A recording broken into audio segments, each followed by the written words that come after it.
been by and we'll never tire. We do not comply. We do not comply.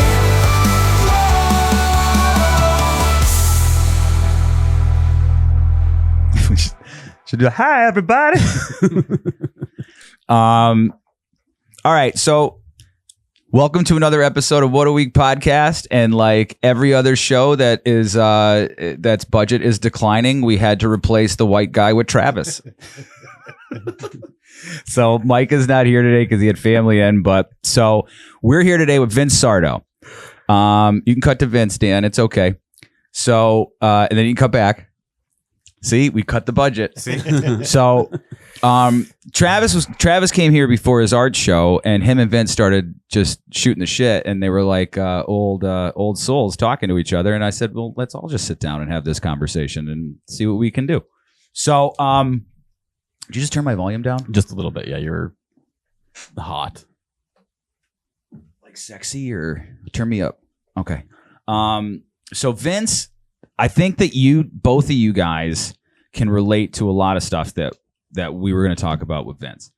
So Vince has a book that he's going to be releasing. So this episode is going to release, I think, late September. Right. And just stay a fist away from this. Don't be afraid of getting up on it. Okay.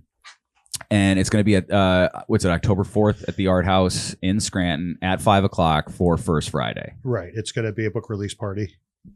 And you just don't be weird. Don't just we're all like, this is just a bunch of dudes sitting around. I know. Little different with the mic and the headphones on. Tell me a little. So the quick elevator pitch of the book. Yeah. So the book is, I had the privilege of interviewing 18 people for the book, and it's just, I love when stories of people that win. So it's all about stories of people that overcame adversity locally, and that's a lot of different types of adversities that they came over, whether it's drug, alcohol abuse, starting off successful, losing everything. How do you rebuild back? So we interviewed a lot of people that have a lot of these stories. And then of course I give my story in the book too, but I'm like, how much of a demographic is my story going to relate to? We talked about it a little bit earlier, coming out of a cult and stuff like that. How relatable would that be? So I wanted to interview a lot of other people, so it's more relatable to everybody and not just my story. So it's overcoming one's own shit. Let's just say like demons, your own shit. Yeah. So what's the name of the book? So the name of the book is Legs on a Table. Thanks, Dan. No problem. That's why you got a producer. Even though I cut to you for that. You did. It was really nice. Yeah. So it's Legs on a Table. It's the 4 pillars to transform your dreams into reality. So you guys were talking about health. Mm-hmm. Right. So tell me, like, I want to work my way up into like your journey, and whatever Travis can throw in, great, and whatever everybody throws in, great, because it should be an open discussion.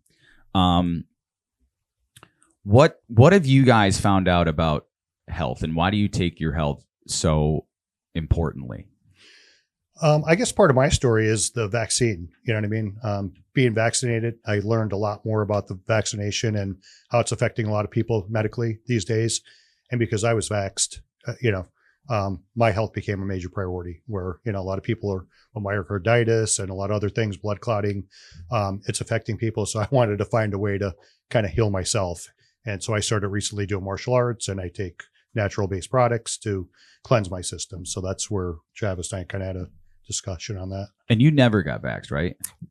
No, not beyond elementary school. What did you have when you were in elementary school? Just your regular school shots that most kids get. But even so, I'm in my 40s now. So when I was in elementary school, there was even less shots then. So when my son he'll be 21 this year, and when he entered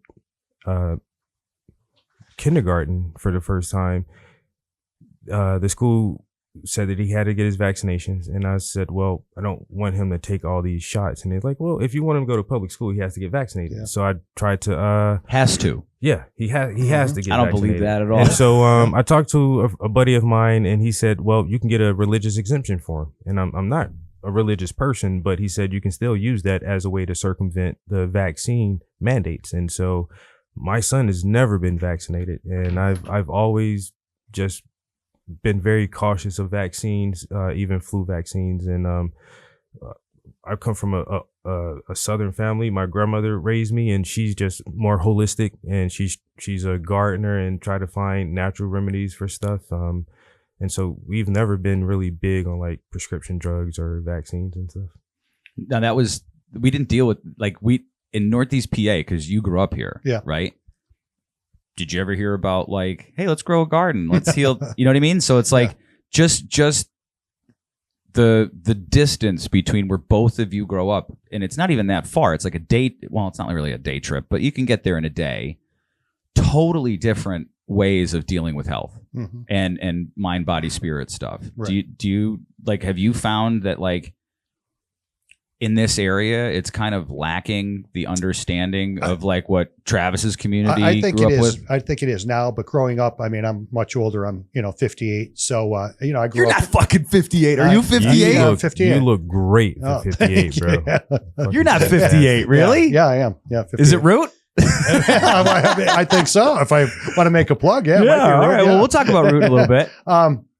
Yeah. So, I mean, growing up, because of my age, my grandparents raised me for the most part in Dunmore. I'm from Dunmore. So, they had gardens, so I grew up with more healthy type foods and, living that way. But I think today our generation or the younger kids or, the younger couples that are raising kids today just don't have time.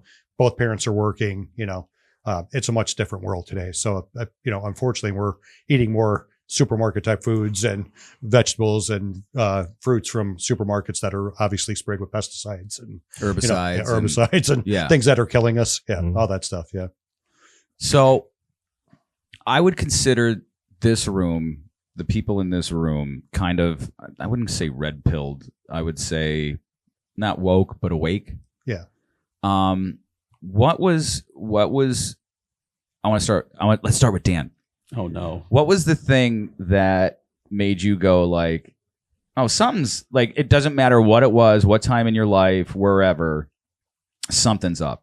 Like something is like, we're being told to do things that really don't make sense, or we're being coerced or pushed in certain directions. Do you remember like a moment where you're like, I'm really skeptical of this? I don't know if there's a moment, but we've kind of discussed about living in the 90s when like we were dejected, that whole grunge era, and just don't trust the government, don't trust these people. Big people are pushing things on you. Yeah.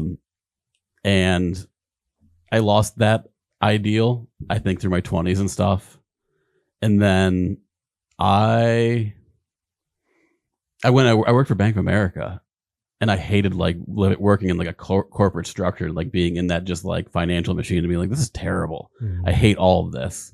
Like, this is not how we should be living. And then up and down through life. And I mean, I fall out of it though too. I had kids and settled, but then recently it was more just like, it's just back to like, why are we listening to these corporations try to boss us around, tell us what to do? And like, I don't trust anything anymore again. Travis? He was 2. Yeah, no. I think the first time that I questioned reality at 13, like I said, my grandmother raised me. She was a Southern Baptist preacher. No shit. Yeah, she was a assistant pastor at a church for many years, and then she branched off and started her own church and her own congregation. And I can remember one Saturday, her and I were home by ourselves, and she was in the kitchen and she was preparing for her Sunday sermon, and she had her 2 different Bibles and her concordance and another dictionary and all kind of stuff laid out on the kitchen table. And I walked in there to get a snack or something, and I just looked at her and I said, "Grandma, how do you know this stuff is real?" And she looked at me and she was like, "Boy, what you talking about?" I said, "The Bible and everything in there. How do you know it's real?" And with a straight face, she said, "You are full of demons and you need to go pray." And even at 13, I realized that the woman who has nurtured me, who has protected me, who has educated me, who has kept me safe, cannot answer this question. And it really confused me. And so at that moment, I said, I'll figure it out myself. And I've been reading heavy ever since. And so I think some of the first stuff that I really grabbed hold to is some Freemason books. and try to figure stuff out from there. And I've been on this thing for a long time. So 13. At 13, I questioned religion, and I never believed religion. Even my grandmother got me and my sister. I was 5, my sister was 7, and she had us in church. And even at that age, the Bible stories never made sense. Talking snakes, and 2 of every animal on the planet fitting on one boat, and a woman came from a man, and none of it made sense. None of the Bible stories it didn't seem logical to me. And so after several years, I questioned her at 13, and she couldn't answer. And I said, well, if she can't give me a straight answer, once again, this person who I know loves me, I know she loves me and I love her, and she can't answer this question. So I just tried to figure it out. In the year 2000, one of my buddies gave me a copy of David Icke's book, The Biggest Secret. Did you ever hear of David Icke? No. And that I'll learn you after this. Okay, good. In David Icke's book, on page 34, he talks about the legend of the Lizard Man. And this is a story that comes from my part of South Carolina. I lived in Hartsville, but there's a town that's 35 minutes away called Bishopville. And in the late 80s, they said that there was a 7-foot tall lizard type creature that was in the swamps in the areas around there. And everybody knew about it. It was just a local legend. Don't go outside at night. Swamp man gonna get you. And then reading David Icke's book, he made a reference to that, of this obscure little thing from this small little town in South Carolina, which let me know he really did a lot of research for his book. And so for years, it's just compounded. And I've always tried to find people who explain things in a different way than the norm. When did you awaken? Yeah. So my story is much different. Oh, you weren't black in the South? Well, I mean, I'm part Sicilian, so I don't know, maybe possibly. He get a tan. Yeah, I do tan very well. Well, that's the Italian in you. It Yeah. is. It's the Sicilian, maybe. I don't know. Yeah. So my story is much different. Obviously, I was raised in a cult. I mean, and I'm not. I was embarrassed to say it for a long time, but it's, now in the book. But I was actually raised as a Jehovah's Witness. So I was turned off to. Do we consider, do we consider that well, I mean, look, if you look up the definition of cult and religion, it's the same definition, but do you? Well, because here's the thing. If you use manipulation to control and manipulate people, and I think that's what they do by their shunning. So when I left that organization at 21 years old or 20 years old, my mom hadn't talked to me. I just recently started talking to her again recently after 35 years. My oldest sister. Do you believe that? 35 years. Yeah. That's yeah. great. Because I got disfellowship. So I'm no longer part of their community. And now I was raised in that from a young age. So to lose, and I got married in that religion. So I lost my wife. I lost my community, my family, my friends, my job. I had a business. And then my family, my sister, my mom. My sister has. What made you walk away? Children. Okay. So in my book, I talk about mentors and people that really influenced my life. And my grandparents were someone that really influenced my life. I mean, I kind of left that religion at 16 and then I went back to it. But my grandparents, when I got married in that organization, they came to my church or Kingdom Hall, whatever you want to call it. And, they respected, my religion. They didn't believe in it. They just, my grandfather used to say, too much of anything is no good, right? Like too much vitamins, too much religion, too much. And he just felt it was too much. Being a Catholic, he wasn't like a diehard Catholic. But so when I got married, they came. But when he passed away, which in 1989, my world fell apart. It was like I left that religion. So my marriage was failing. I had a business in that religion that was failing. All these things, culminated into one horrible. How old were you? At that point, I was 23. And then my grandfather died. And he died May 18th. My birthday's May 21st. He was buried my birthday. So, I mentally had a breakdown. And I'm not trying to steal your thunder. My grandmother, I was incredibly close with her, Yeah. and she on my 17th birthday, that's how my dad woke me up. Yeah. He's like, happy birthday, your grandmother passed away this morning. Yeah, have a great Yeah. birthday from every year thereafter, right? But So- that fucked with me. That fucked with me for Yeah. over a decade. yeah, it messed with my birthdays for a long time and messed with my, My my mental direction health. of life. Yeah. Well, my direction of life and my mental health, drugs, alcohol, depression. I ran the gamut. I talked to you a little bit prior to the interview about how because in that religion, they teach you that as another form of manipulation and control, that you are going to die if you're not in that religion when the end of the system comes. But they don't tell you that the end isn't going to come maybe for another 50 or 100 years. They tell you it's coming every week, right? So like at that point I was shunned. I was, oh my God, it's like our government. right. Yeah. Right. So I was it's coming to kill you this week, and we're the only ones that can save you. So I'm like, screw it. Like my life is over. So I'm going to ride this out. I didn't party or anything up to that point. So I'm like, I'm living it up. You were on Rumspringa. Right. So I start drinking and drugging and I was going through a depression. I would lose my family and all that stuff. And I just figured, screw it. And then I ended up being clinically dead. I OD'd on drugs, barbiturates and Percocet, Vicodin. How old were you? I was 23 when that happened. Yeah. Wait, the same year you got out was the same year you OD'd and died. I was like, what do I have to live for? Not that I intentionally was going to kill myself, but I mean, of course, my path was taking me down that road, and it happened. So January 11th, and I call that my second birthday of 1990, I was clinically dead and was brought back to life. They had to shock me 3 times. The people at the house where I OD'd at called my brother instead of the ambulance. Back then it's like, oh, we don't want to get in trouble. So they called my brother, and he's like, if you don't call the ambulance when I get there, I'll kill all of you. Yeah. And so when he walked in, the paramedics were actually working me, and he saw my body lifting off the floor when they were shocking me 3 times. I was asystole, flatlined, and there'd be a rhythm. They'd shock me again. So I put my poor brother through that as well. And, but then,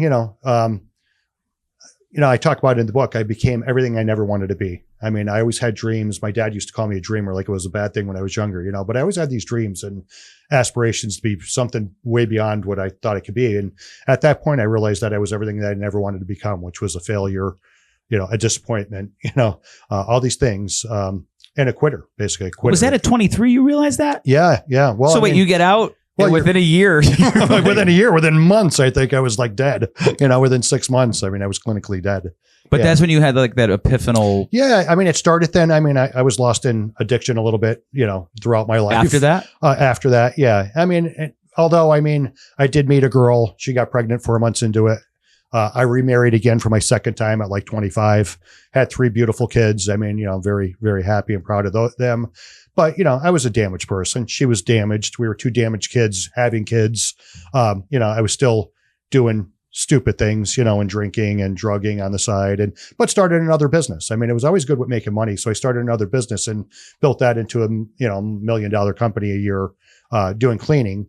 So I had a floor cleaning out the supermarket floors. At the time it was, Bi-Lo or Insulacos, they turned into Bi-Lo supermarkets. I think they're giants now, but I mean, back then I did 8 of their stores. I did Sunshine Market on 315 down in Wilkes-Barre. No shit. I did 2 Price Choppers, 2 Ames, 4 Bi-Lo stores. I mean, so I had 30 employees with 16 stores that we did on a nightly basis. So you went from dead on the floor. Yeah, within a few years to there's hope for us, Travis. Yes, there's hope. There still is hope. Yeah. And now I'm writing books, to try to inspire other people. I need to apply myself. Yeah. We're just like 2 fucking ducks, just flapping our feet, going nowhere. I'm doing something wrong. So how does one leave a religion and then immediately find barbiturate? How do you find that social group? Like once you get out of there? I had friends as a teenager, prior to, because I was kind of in and out of the religion as a teenager. I would go back and forth to my grandparents and then to the religion with my mom.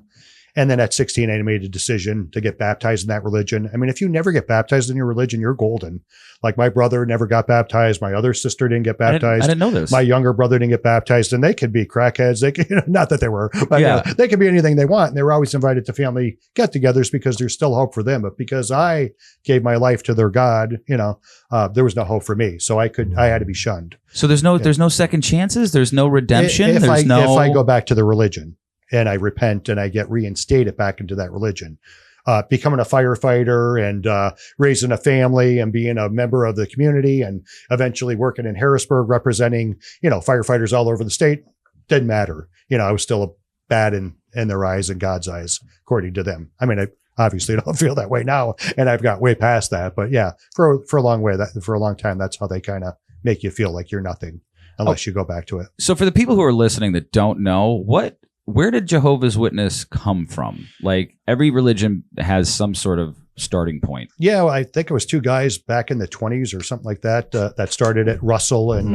Rutherford. They were two Do you guys. know this? Wait, are those the two black? Are those the two old guys from Trading Places, They might have been. or from the Muppet Show? Because during the Depression, what they don't want you to talk about, and if you look into, they discourage you from ever looking into any type of information out there. So God forbid today, and that's how my sister The found religion out. does. The religion Yeah, discourages you can't. Yeah. If you do and you talk about it, then you're an apostate. So now you're like really bad. Like if you release any information, because during the 20s, during the depression, they had mansions in California. They're driving Cadillacs and Rolls Royces, the founders, and they were drunks and they were sleeping with their maids. And it's all out there now. You could find that, but they can't, the people that are in that organization can't look at that information because it's apostate information. No, it's truth, but people, as we talk about in a lot of things, politics or whatever, health, people don't want to know the truth, or you're not allowed to talk about the truth. It seems like the blueprint is there for a lot of things. Like you know a lot about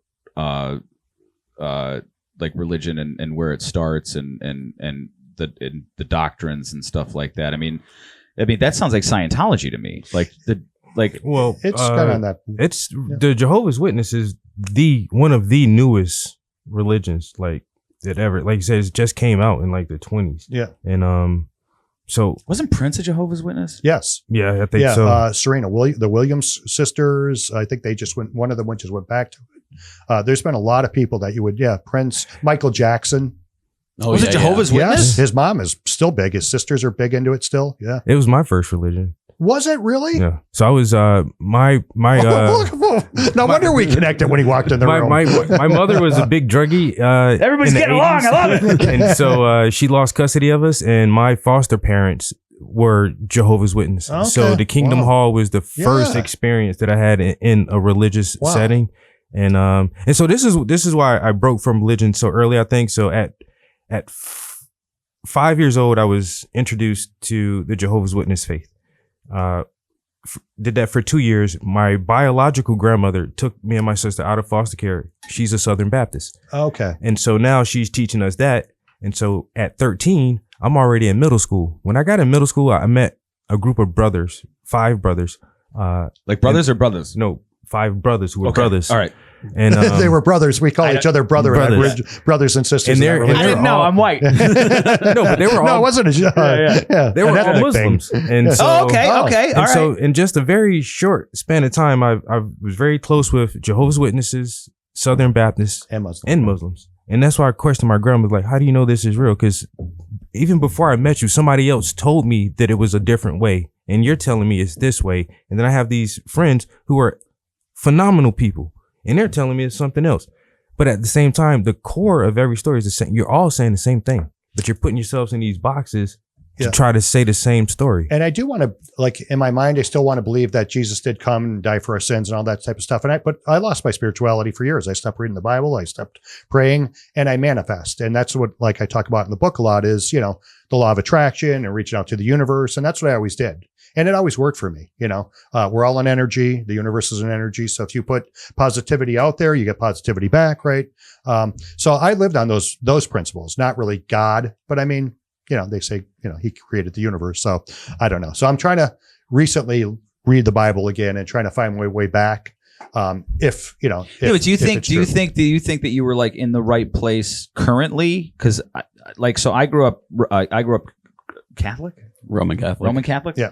And I always had I had the same questions that you had. I'm like, but now since 2020 and my awakening, I think that there's something to the idea of source. Like you call God, I call source now. Yeah. And it's something that created everything, something that we don't understand, something that's bigger than us. Right.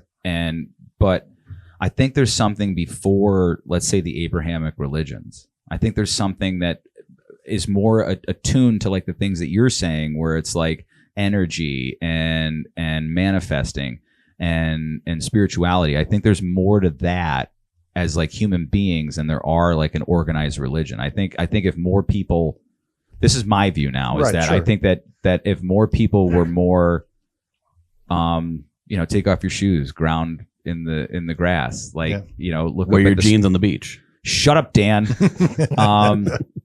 You know, look up at the stars at night. Like, we don't do that anymore. Like, we don't look up in wonder and awe, and we just think that like these things give us truth. And I think that they're wrong. I think they're trying to.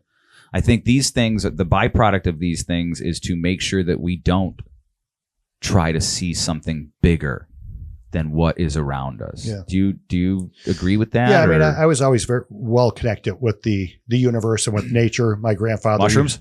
No, not drugs. No, Not a drug, it's a medicine. Maybe when I was younger.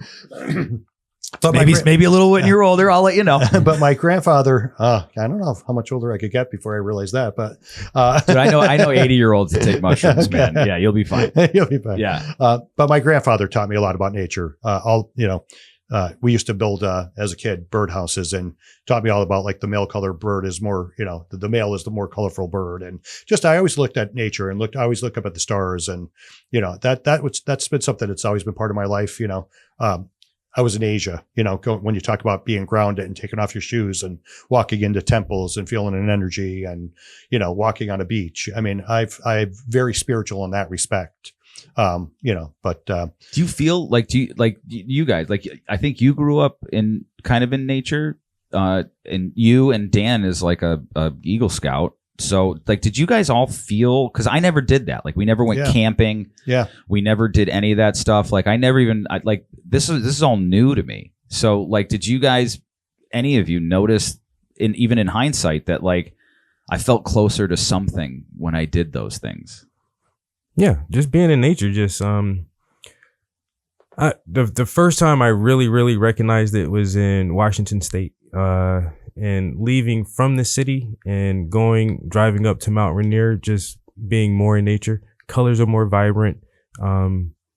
Smells are more intense. Even the sensation of the sunlight on your skin is more recognizable. I don't know. It's just being, like you're saying, grounding yourself and having that electric charge and direct sunlight and clean air is something about it. Yeah. It makes you feel good. Does it trigger memories? Like when you think of about course. stuff Oh, like that? God, yeah. So that means there are profound moments, like even just being out in nature. Like if they trigger memories, those are really important. I went back to summer camp this year with the Boy Scouts with my kids. Yeah. And Is that because they wouldn't let you near the playgrounds? Thanks. That was good. That was good. They had to put a fence up. I'm not Greek. That one's for Alex. But going back to camp, I hadn't been back to this Goose camp Pond, at wasn't Goose it? Pond. Yeah. I hadn't been back there in 20 years. And the moment I stepped into the campsite, I smelled the ferns and the dirt and just being there and then like camping there for the night and just being like, and just like rushes back. It's like, and it felt so good and just everything's there. And like, it's different because it's newer, but like I got to swim in the lake. I couldn't wait to jump in that lake again. And as soon as it felt so good, that lake water and just like. So my dad has a place. Well, we sold it a couple of years ago, right before COVID, right down the street from Goose Pond Boy Scout Camp down in Knollwood. Can I drop a fun fact? When I got sober in August of 2010, my buddy, who now won't talk to me because he's a fucking liberal, within 2 days, we went to Goose Pond. I went to Goose Pond for the whole weekend. Yeah, I've been all through that property. I used to hunt it, but I was all through that property, and in the winter, no one's up there, so I would ride quads through it, and we would stay at the campsite that's up by the shale pit. Yeah, where the trail goes up. Yeah, so that's where we went. That's where we went the first time we got there. We went to the shale pit. That's where we used to go do like bad things as kids. That's where you go burn things, is by the shale pit.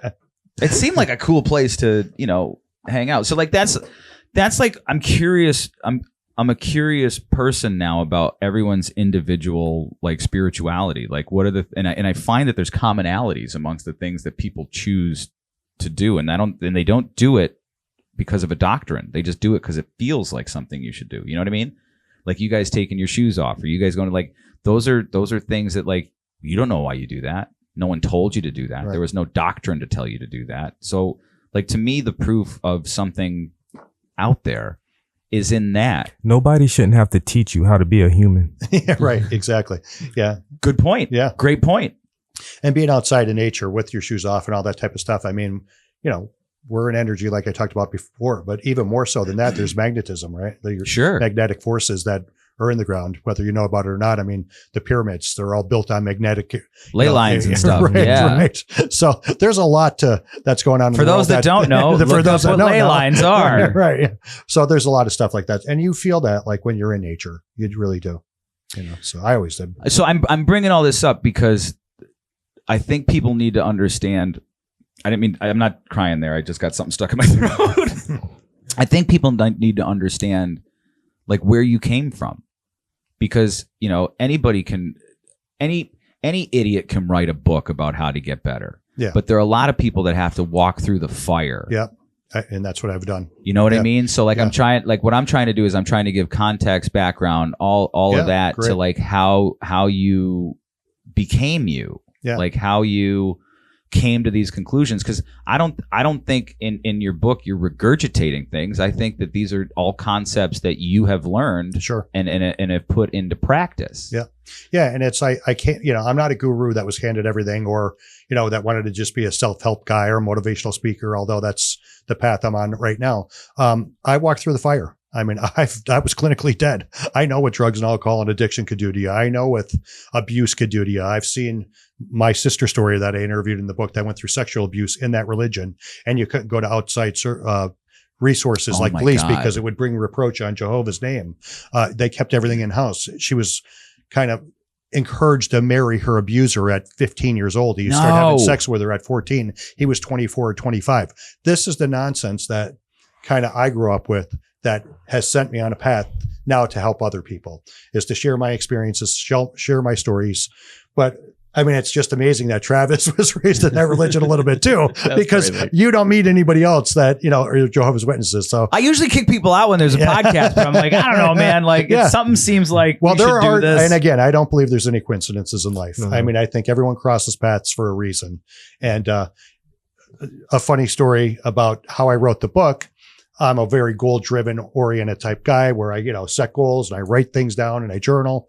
And I wrote down when I retired, or around the time I was retiring, that I wanted to do all these things, help people get, because I was in politics, to help people get elected to certain places, which we got that accomplished. And I just was like, I'm going to throw out some far-fetched things. I always wanted to write a book and be a motivational speaker, and not only write a book, but I wanted to be a best-selling author.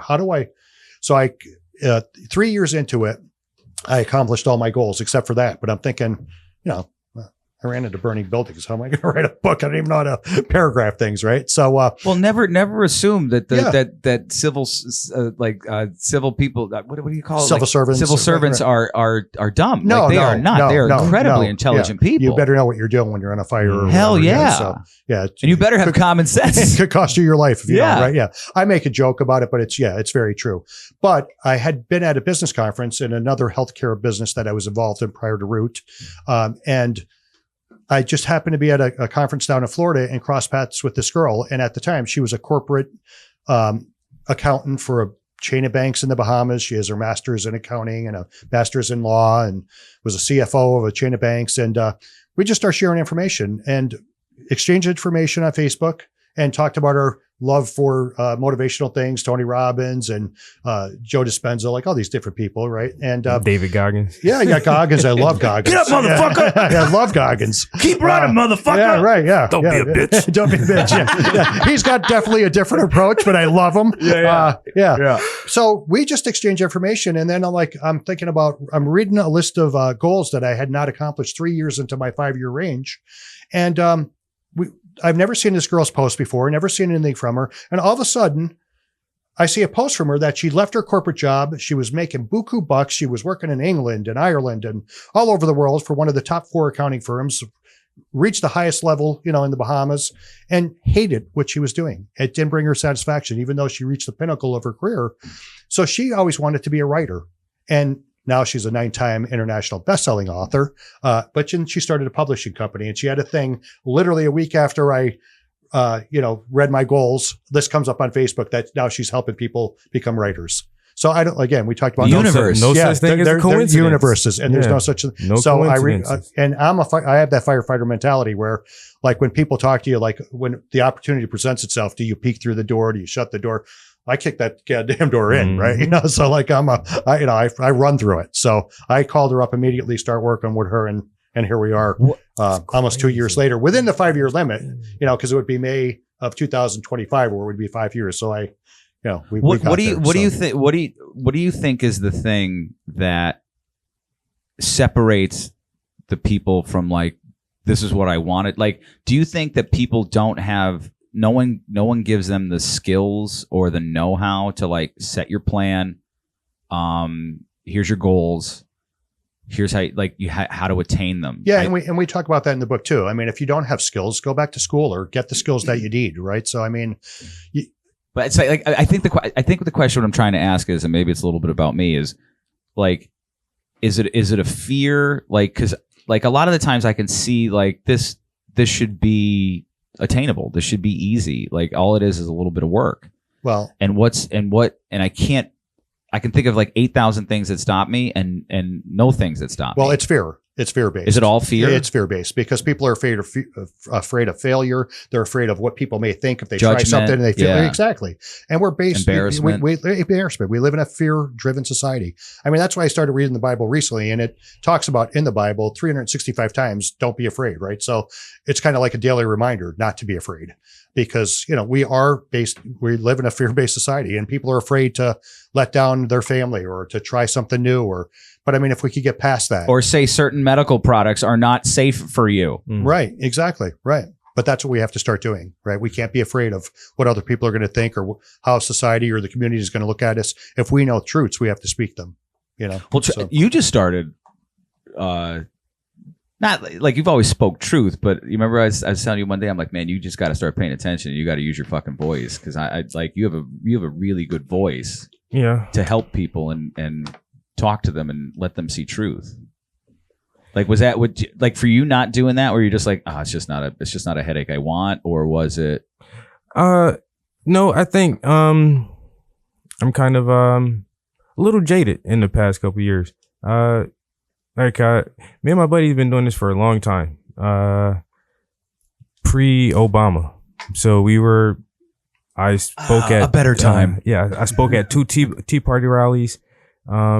Saying they're coming for our freedom of speech. They're coming for our guns. What year is this? This is 2007, maybe? This is 2007, 8.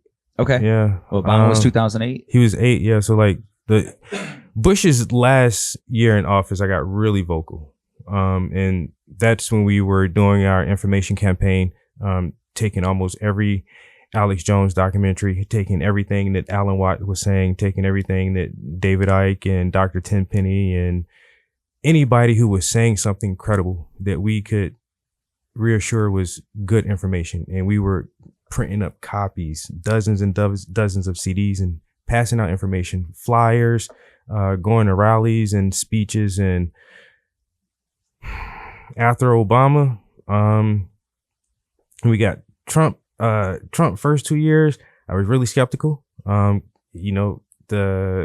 Billionaire Boys Club, Hollywood. Wait, before you move on, like, what did you think? So, like, pre-Obama, you were like into it. What happened for the 8 years of Obama? Did you just kind of back off? No, we were hardcore. I told everybody Obama's a fucking sham. This guy is going to ruin this fucking country. Do not vote for this dude, bro. I didn't know that. You thought that. No, okay. I said, do not vote for him, bro. He came out of nowhere. And then Alex Jones put out a documentary called The Fall of the Republic, where he breaks down all of his involvement with the Bilderberg Group. He tells us this dude's name really isn't Barack Hussein Obama, and who is Barry Soetoro and all this other stuff. And it's like, this guy he's a plant. He's a fucking plant. He's going to be a puppet, and we should not. But he's the first black guy. And so he got in there the whole 8 years. I'm like, this is not good. And I don't trust government, period. So even when Trump got in there, I was really skeptical. And like, this dude had a reality TV show. How good can we trust right. this guy? He was on reality TV. Come on, people. You are fired. And so his second year, I said, wait a minute. This guy is on to something. When he started talking about pulling out the Green New Deal, when he said we don't need to start any new wars, he sat down with Ice Cube and said, I have a plan for African Americans called the Platinum Plan, which will be some form of reparations. And so when he says, I'm the best president since Lincoln, I kind of fucking believe that, And so he gave me a little a little faith in the movement. But Obama's administration was so terrible and so horrific. Like, no matter how loud we shouted, no matter how much we did, it seemed like the propaganda was overpowering everybody. So I just type all capital letters on Facebook sometimes, but No.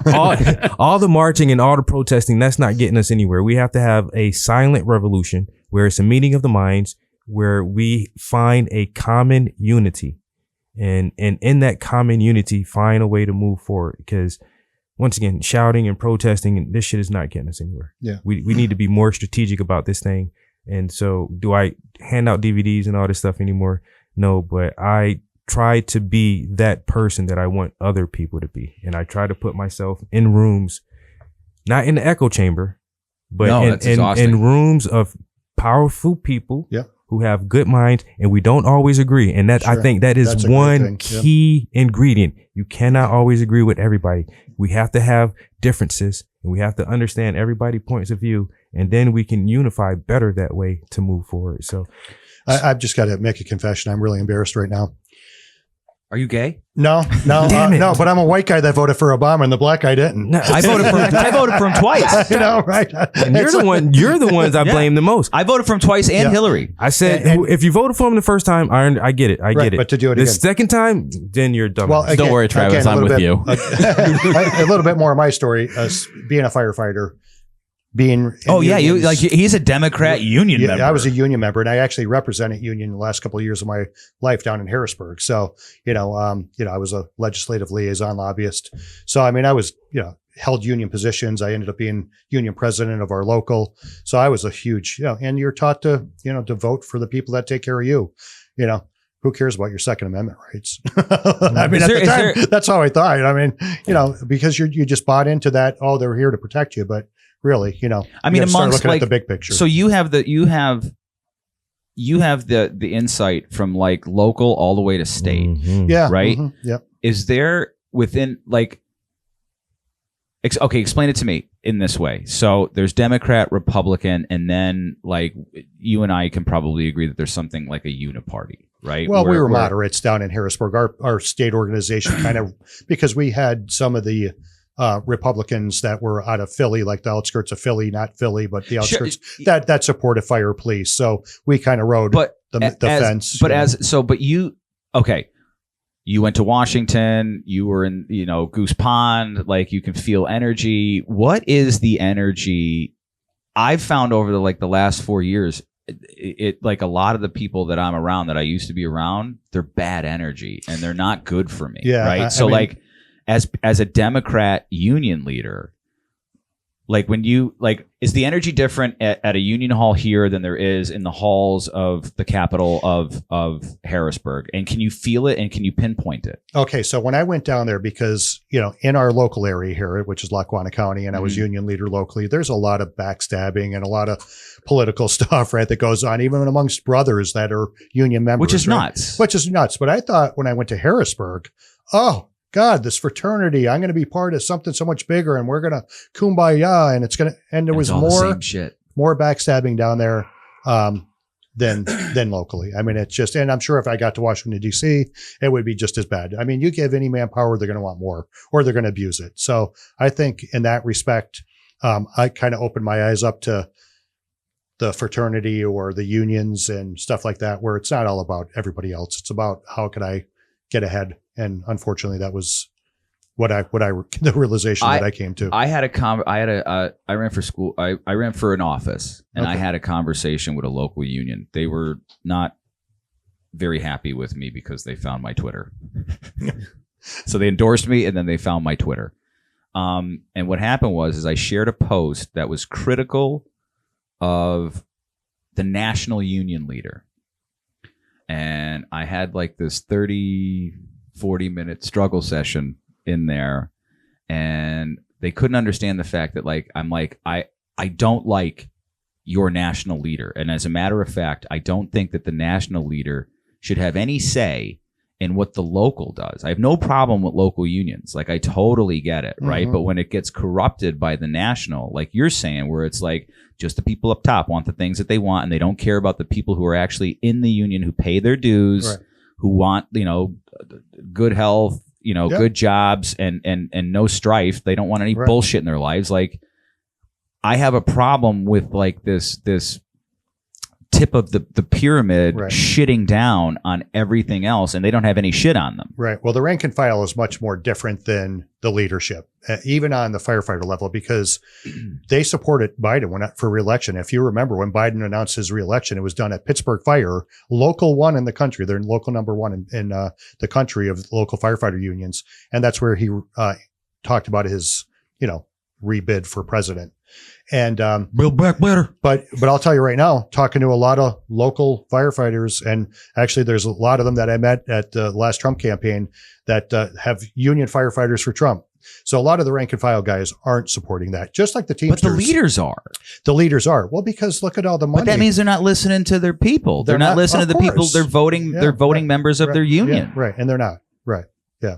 Because look at Isn't that fucked up? Look at all the money that they're getting from, the government, that's kicking back money to the unions, and the unions are then funding them. Is there federal money that goes to unions? I would imagine. I mean, I don't know if it could federal money, but I know the state unions, money. Well, I mean, I think they get national money gets. I don't know if it's more monetary, but I think it's like what could we get out of the government? What are some of the things that we want versus like rooms you can get in, deals you can make. Right. But like here, how much money does the unions give to the government, right? So, and to the PAC funds and all that type of stuff. There's a lot of money that's given in that regard, I think. So. The National Federation of Teachers gives 99% of their money to Democrats. Yeah, well, of course. Yeah, so do most unions do. Firefighter union. Like why? Yeah, I don't know why.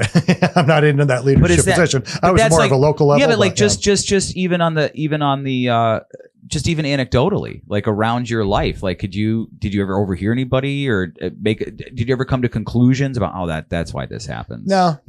Like I said, you're basically conformist. You're just kind of go with the flow, and we vote a certain way, and you support certain candidates because they supposedly support you, and that's all it was for me, is to try to get rights, to protect our. Like, what were the things that you were fighting for in Harrisburg? Yeah. So, pension reform, right to work type stuff that was going on with the Koch brothers out in Michigan, or, they were against, right to work and to take away a lot of your rights as union members, and to, do pension reforms. And so, of course, we fought against a lot of that stuff, which in the Republican Party locally they did, so. The local Republicans fought against that? We have local Republicans that fight against that. I mean, I think on a state level they did. I mean, so there was legislation passed on stuff like that, or they were trying to always pass legislation or right to work type stuff. So that's what we kind of. How many years were you down? How many years were you down? I was only down there last year and a half or 2 years of my career. So, yeah, down in Harrisburg. So how do you work up from OD to being in the halls of the state? It's a journey. Like what made you go I want to be a firefighter? I just always, was passionate about what I did. I'm an extremist. I mean, I don't know if that's a good thing or a bad thing, but whatever I do, I want to do. Well, today it's a badge of honor. Whatever I do, I want to try to do it to the best of my ability. And I try to get involved with the local union I came out of a 15-man local. We're small. We're not like Scranton. We're Dunmore. So we're 15 men. I mean, now I think they're down to maybe 12. When I started, there was 24 of us. Oh my God. But I held positions as secretary treasurer, then VP, then president. But I mean, I was very involved. I mean, I was very passionate. I believed in the message, and I believed in protecting the rights of others, and I believed in the safety of others. We operate very unsafe in Dunmore. And that was one thing that it really bothered me. And that's why I wanted to kind of fight to protect our guys, because Scranton, if your house is in fire in Scranton, they're coming with 5 fire trucks, 15 to 20 guys, a chief, a driver. Dunmore, for many years of my career, we were with 3 guys in 1 truck. And that's all well and good. But if you fall through a floor before Scranton gets there, you're going to die. And I always tell our guys, it's like Russian roulette. It's only a matter of time before the gun goes off. We operate very unsafe, and we go against our training. We actually go into burning buildings without 2 guys or a backup line. It's unsafe, but we do the job. But I mean, you do that because that's the only thing you have. That's what we have. So we try to do more with less, but it's not safe. So. So that's what I was trying to fight, to get staffing back. We went from 3 guys with me as union president. We finally got back 4. They're fighting for more manning now to get, right now they still operate with 4 guys, 2 trucks, because in our contract, you could only have 2 guys on a truck. So if you have 3 guys, all 3 have to ride on 1 truck. But if you have 4, you could have 2 trucks, which your second truck is your water supply. So if you run through 1,000 gallons in 5 minutes, and there's no other truck to supply you, and Scranton's on another call, or the volunteers you just light your 15. cigarettes and watch it burn, man. Well, if you're in there, you're in really big trouble. Yeah, especially if you get into trouble, because no one's coming to get you. Why has the amount of firefighters been split in half? Well, you probably have to ask our administration, but it's always been a struggle with cost. They say there's not enough money. But why at one time was there enough money for 24? Yeah, exactly. Right. Why was there? Right. I don't know. They're just through attrition and guys retiring like me, and they're just trying to fill it with part-time or volunteer people. And, you got volunteer stations in the area that are just going paid drivers now in Music and Taylor. And, they have to pay their volunteers to be drivers, because it's not like years ago where people volunteered. You have generations of firefighters that aren't there anymore. The kids just aren't doing it. They're married. They're working 2 jobs. They moved out of the area because the economic restraints in this area. They had to move to other areas to get jobs, because we don't have a lot of good high paying jobs in this community. So you lose a lot of those people that would have came up in the fire service that aren't there anymore. So do you think that puts towns and areas in more danger, more frequency of terrible things going wrong? I think in our town, and I can only speak to my community, but I think our guys are putting themselves in tremendous risk. And again, it's something that I fought for, to try to get more staffing and more guys back on the floor to be more protective of us. Because if something happens and Scranton can't get there because they're on another call, or our volunteers sometimes take 15 to 20 minutes to get there, you get into trouble. There's no one coming for you. Where Scranton has a RIT team. They have guys that are standing outside the fire waiting. If someone gets into trouble, they have a RIT team that's going to go in there, rapid intervention, that's going to go in there and rescue one of their guys. We don't have that. So I'm assuming most communities are not like Scranton. They don't have Wilkes-Barre, Scranton, but Carbondale just went to a private company. They got rid of all their union guys. I think they had 8 or 9 guys. They just privatized, they got rid of all their union guys, and they went to a paid private company, with no benefits, no medical, so people are working for them now. And I think you're going to start seeing more of that in our areas, or they're going to try to merge departments like Dunmore and Scranton, or I don't know. I don't know what the alternative is, but go. I always thought firefighting was a very fascinating thing. It's one of the public services that people volunteer for. Yeah. You don't really volunteer to be a police officer or a doctor or anything else, but to save the lives of people in your community in that fashion, people volunteer to be fire.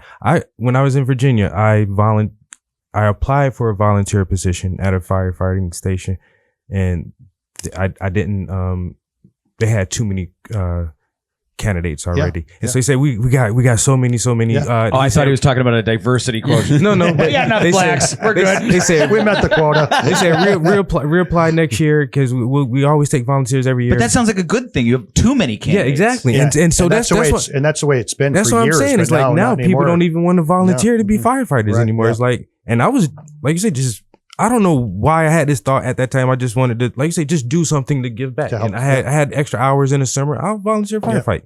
Like you say, it's a shame that guys don't want to do that anymore. Are you noticing that? God, yeah. Well, when did that start? I mean, you have communities that were solid volunteers, that generational guys there for years, great grandfathers, kids, fathers, kids.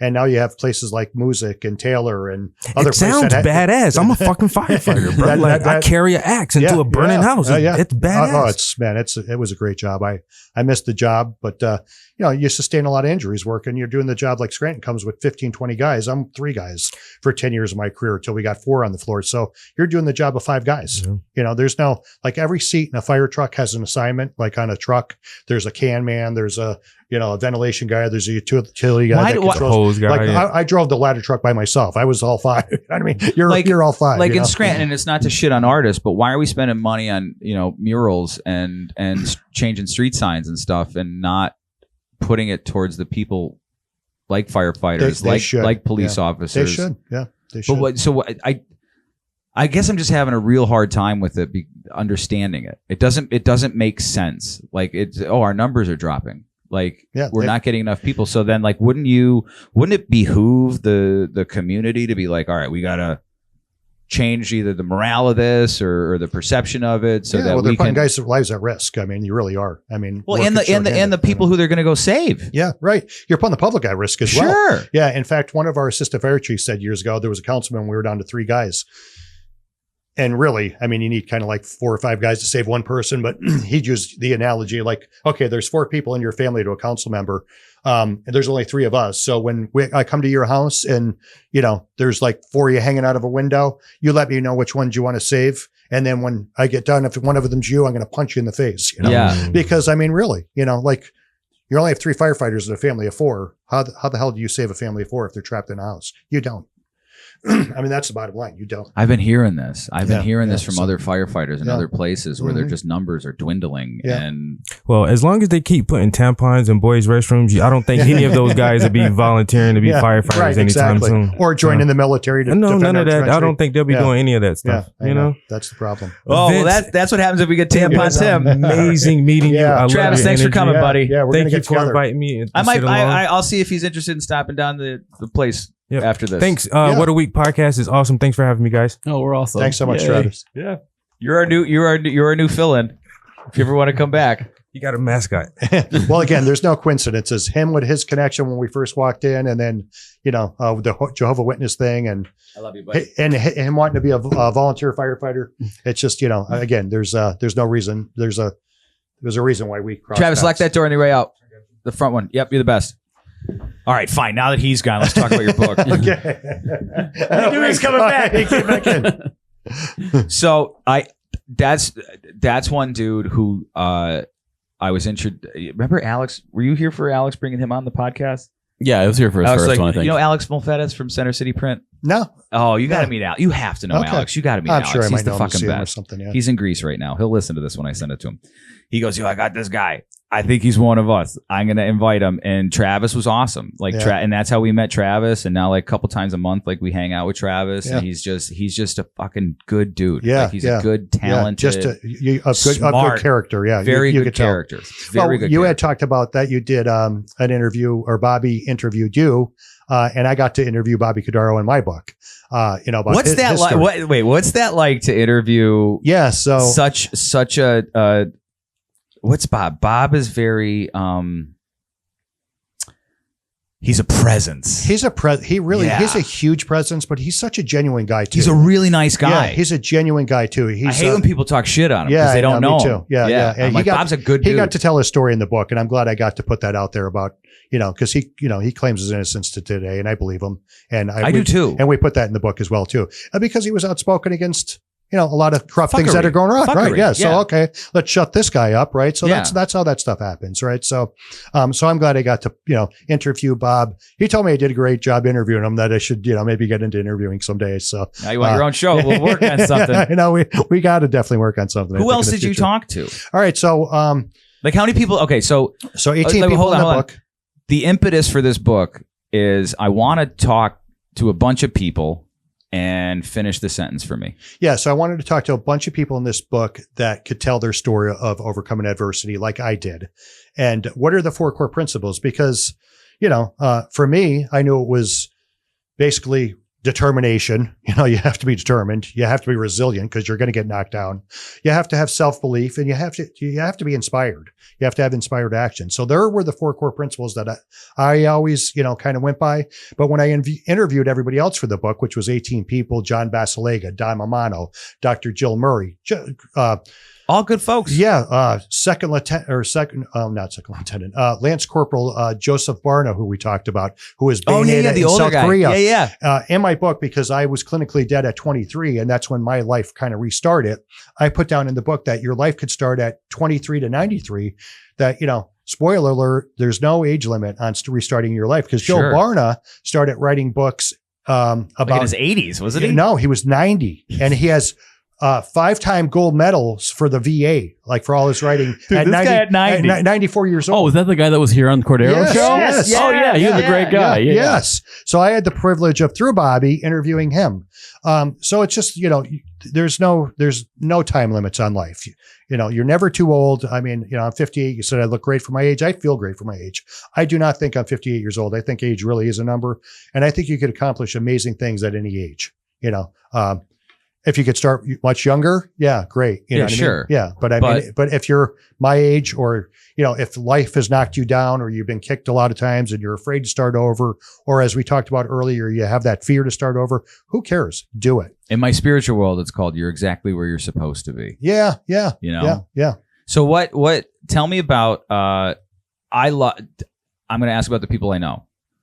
Tell me about Basiliga. Tell me about sitting with him. Yeah, John is another, very, he's awesome. Very Presence. big presence, big, very, very, very big presence, but so humble. To give an hour, 2 hours of retire, hour and a half of his time, whatever it was, because I talked to him about 15 minutes before and about 10 or 15 minutes after, and I think the interview was about an hour. Yeah. I mean, for him, with all the things that he has going on in his life to support me, and I am so grateful for John, because John was my second interview. Actually, the first person I interviewed is going to be in my second book. I have a 3-book deal. So that's going to be for the legs on the table for your financial future. I guess we have more shows. Yeah. So there's going to be more. So John was the first person for this book. And I was like, John, do you mind if I, use you, to let people know that, because the credibility that guy has and the respect that he's got in the community. All earned, all well deserved. Yeah, all well deserved. Yes. And what I love about him the most is not only is him being so humble and giving his time to, somebody like me that was just a firefighter that wasn't an accredited author yet, for him to sit when you do that shows the character who he is. But I really love more about anything about John Basiliga is that he's outspoken. He's not bought. No. He puts out information out there about things that are going on in our community, the poisoning with chemtrails, and he's not afraid to be outspoken. And I think I gained a lot more respect for John in that respect, that he's so outspoken. But just his story in general. And what really inspired me about him is he grew up pretty wealthy. His dad, played on Broadway, was probably one of the best, he claims, he says the best accordion player in the country. They had a chain of music stores. So he grew up. I would love to see his father play, like old footage or something. I would love to see that. Guess he grew up pretty well off, but then he said I went from bigger houses to smaller and smaller houses and less presence under the tree. And then it was, then dad sunk into a depression basically, where John hated seeing that. He would come home and he wouldn't be able to get his life back on track or get another job. And John said, that's not for me, and John started working at like 8 years old. And then by 13 had like 3 jobs, and worked for a local roofing contractor at 13, picking up, being a ground guy, picking up stuff, and he hated it. But it just kind of developed his character of where he was. And he went to go work with his uncle out in New York. And his uncle, because John was a gifted student and was in advanced classes. So he's not a dumb guy by any means, as we all know. Very brilliant. No, he's not a wrench turner. Yeah, he's not a wrench turner. He's a brilliant guy. But he got into the roofing business with his uncle out there and worked for his uncle. And his uncle's like, listen, I want to utilize your talent. I'm going to put you in a trailer to be like an estimator or whatever. And John's like, no, I want to start off at the bottom and earn the respect of the men. So it kind of shows you who he is as a person. And I love But not only that, it also teaches you like basically every facet of the business. Yeah, exactly. Yeah. Right. And he learned all that. Right. So then he came back to our area, and at 20, he started his own business. And I love his story. I just love John's story. But a lot of it's in the book. But we interviewed Don Bomano. Don's got a great story too. He, a smart kid, went to University of Scranton, but he was like, I want to, there's a need for student housing, but, I'm a college student. So he calls his parents up and says, I'm going to quit school and, I'm going to start investing in real estate. They're like, no, you're not quitting school, but maybe we can help you with real estate. So as kids are partying and doing all this stuff, Don's out like looking for places and talking to UPS drivers and trying to figure out how to buy real estate and look to get funding. And, he's very successful in his own right, but he talks about too, the challenges. Like people tell me when I retired from the fire department and I had investments and I was traveling the world, oh, Vince, it must be nice. Well, yeah, but you don't know what I went through, just like they don't know what John went through, or they don't know what Don Mamano went through, what he's got busted. Or Bob. Or Bob, or when they got busted sewer lines, like Don and his sewer line, broke, and he's got exams like within that week, but he's down there fixing busted sewer lines and shoveling sewage. they don't see what you went through to get to where you are. So you need look at successful guys shoveling sewage. Yeah. Well, I mean, it wasn't successful at that level yet, but I mean, that's what it takes to get sometimes to where you want to be. Sure. You have to envision the life that you want and do the work to get there. So, Dr. Jill Murray, the first woman president of Lackawanna College, she was a UPS driver. She's got a presence too. I had the privilege of spending time with all these people. It was like so awe-inspiring that, you get to really sit down and take time. Like, that's what I loved more about it than my whole experience with this book was not only telling my story and trying to help people, but also being able to tell other people's story and kind of interview them and spend time with them. Cause like Travis said earlier, he wants to be in those rooms with great people, but how do you get in these rooms? Well, for me, I don't know how to get in these rooms. So I figured, well, if I write a book and I invite them into my world, I could get to know them too and get in their rooms too. So that was kind of the part of the plan for me too, is to get to know successful people and surround myself with success. And then, you hopefully step further into your field and get success as well. Did any of them surprise you?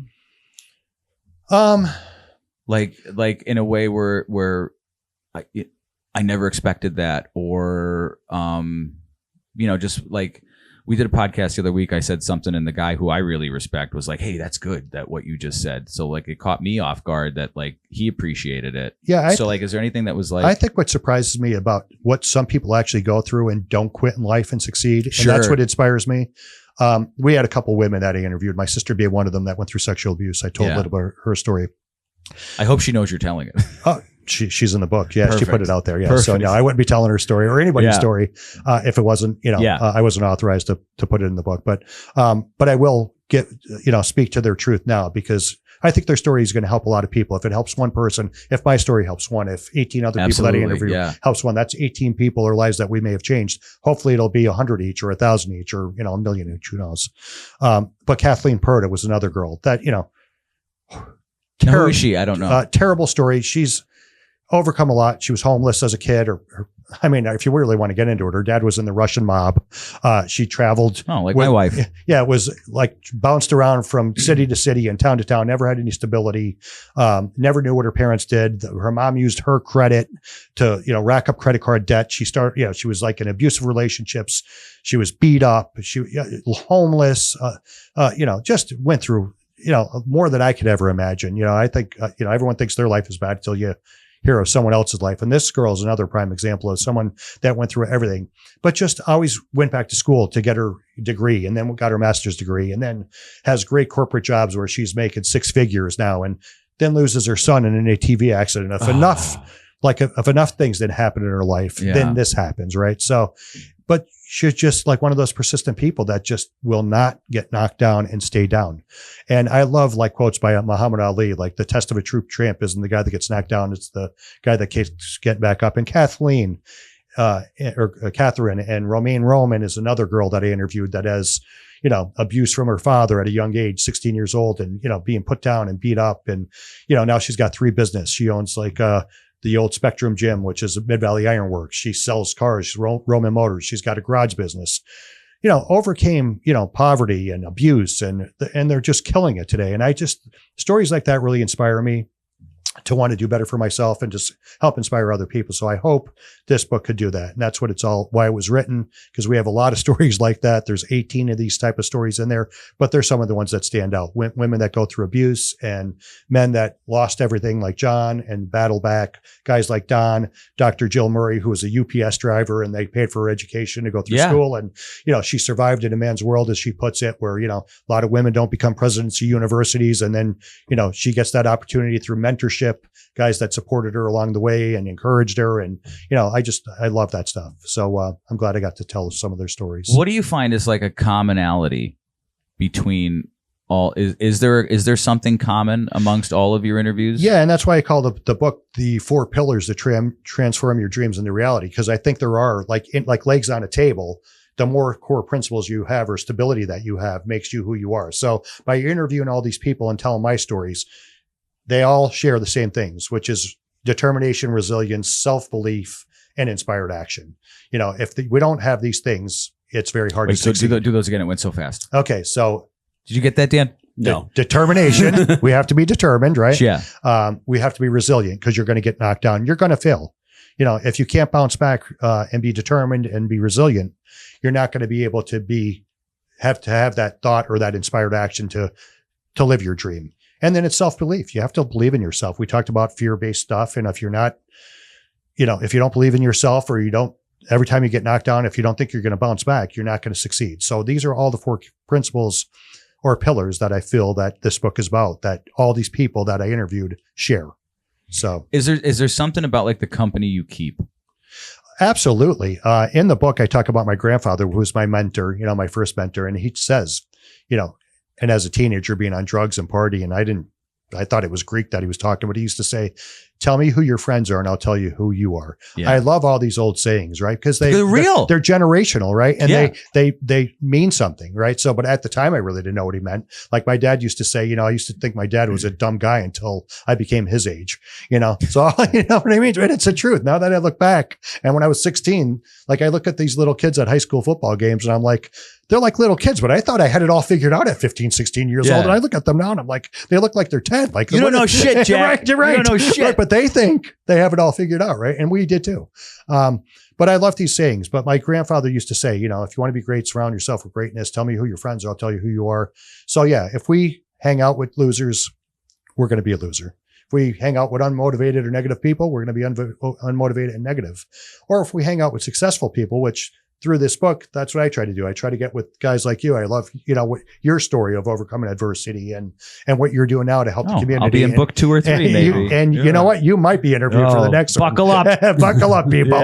Yeah. We might have to censor a little bit, but yeah. No, fucks are good. We'll have to edit a little bit, but it's truth. No, yeah, it is truth. But I love that type of stuff. So, you know, that's what I think it is. It's like just putting yourself, like we talked about, what rooms are you putting yourself in? Put yourself in.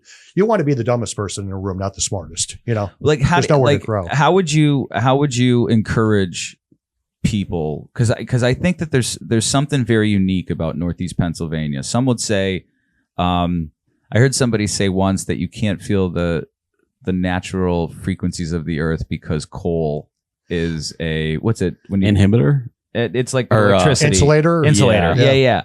So you can't really feel it. So everybody's kind of like miserable, right? And it's like misery loves company. And, you know, what would you say to people who let's say, you hang around with the people, I'll tell you who you are. What gives them the courage to say, I just can't hang out with these people anymore. I can't be around these people anymore. Like it's bringing me down. Right. Well, I think it's just getting out of that to have a more positive mindset. You have to get away from those people. If you're hanging around with people that bring you down, change it. I know. Right. You and I say it's easy, but we know all these people who are like. No, it isn't easy because I kind of reverted back to that throughout my life, going back to my old friends. It's a constant. It's a constant thing of like knowing your worth, knowing your value, knowing you deserve more, right? So, but if I keep going back to my old ways and my old friends, and I love them. I mean, there's lifelong friends that I'm with today, but I mean, I don't hang out with them because they're not on the same mental mindset or level that I am at. And I want to be with people that's going to escalate me to the next level, not bring me back to where I used to be. So, how quick and easy is it for you to slip and get? Not anymore. So you now have like, okay. Yeah, no, there's no slipping. I mean, at the beginning, it's like every iteration, it's easier and easier. Like of course. The more you get knocked down in life, the more resilient you get, you know, and I've been knocked down and I've been beat up and I've been dragged through the mud so many times that for me, it's just like it's like the movie Rocky. I use that movie as like, you know, when he's getting knocked down and he's like, it's tough to get up. And then all of a sudden, like he gets knocked down again and it gets a little easier. And then he gets knocked down and he's like jumping up, you know what I mean? So fast. And he's like, goes in and he gets knocked down again. And he jumps right back up. That's basically life, right? So the more you get knocked down, the more resilient you get and the more determined you get, because now, you know, every time you get knocked down, he's not knocking you out. You're not out of the fight.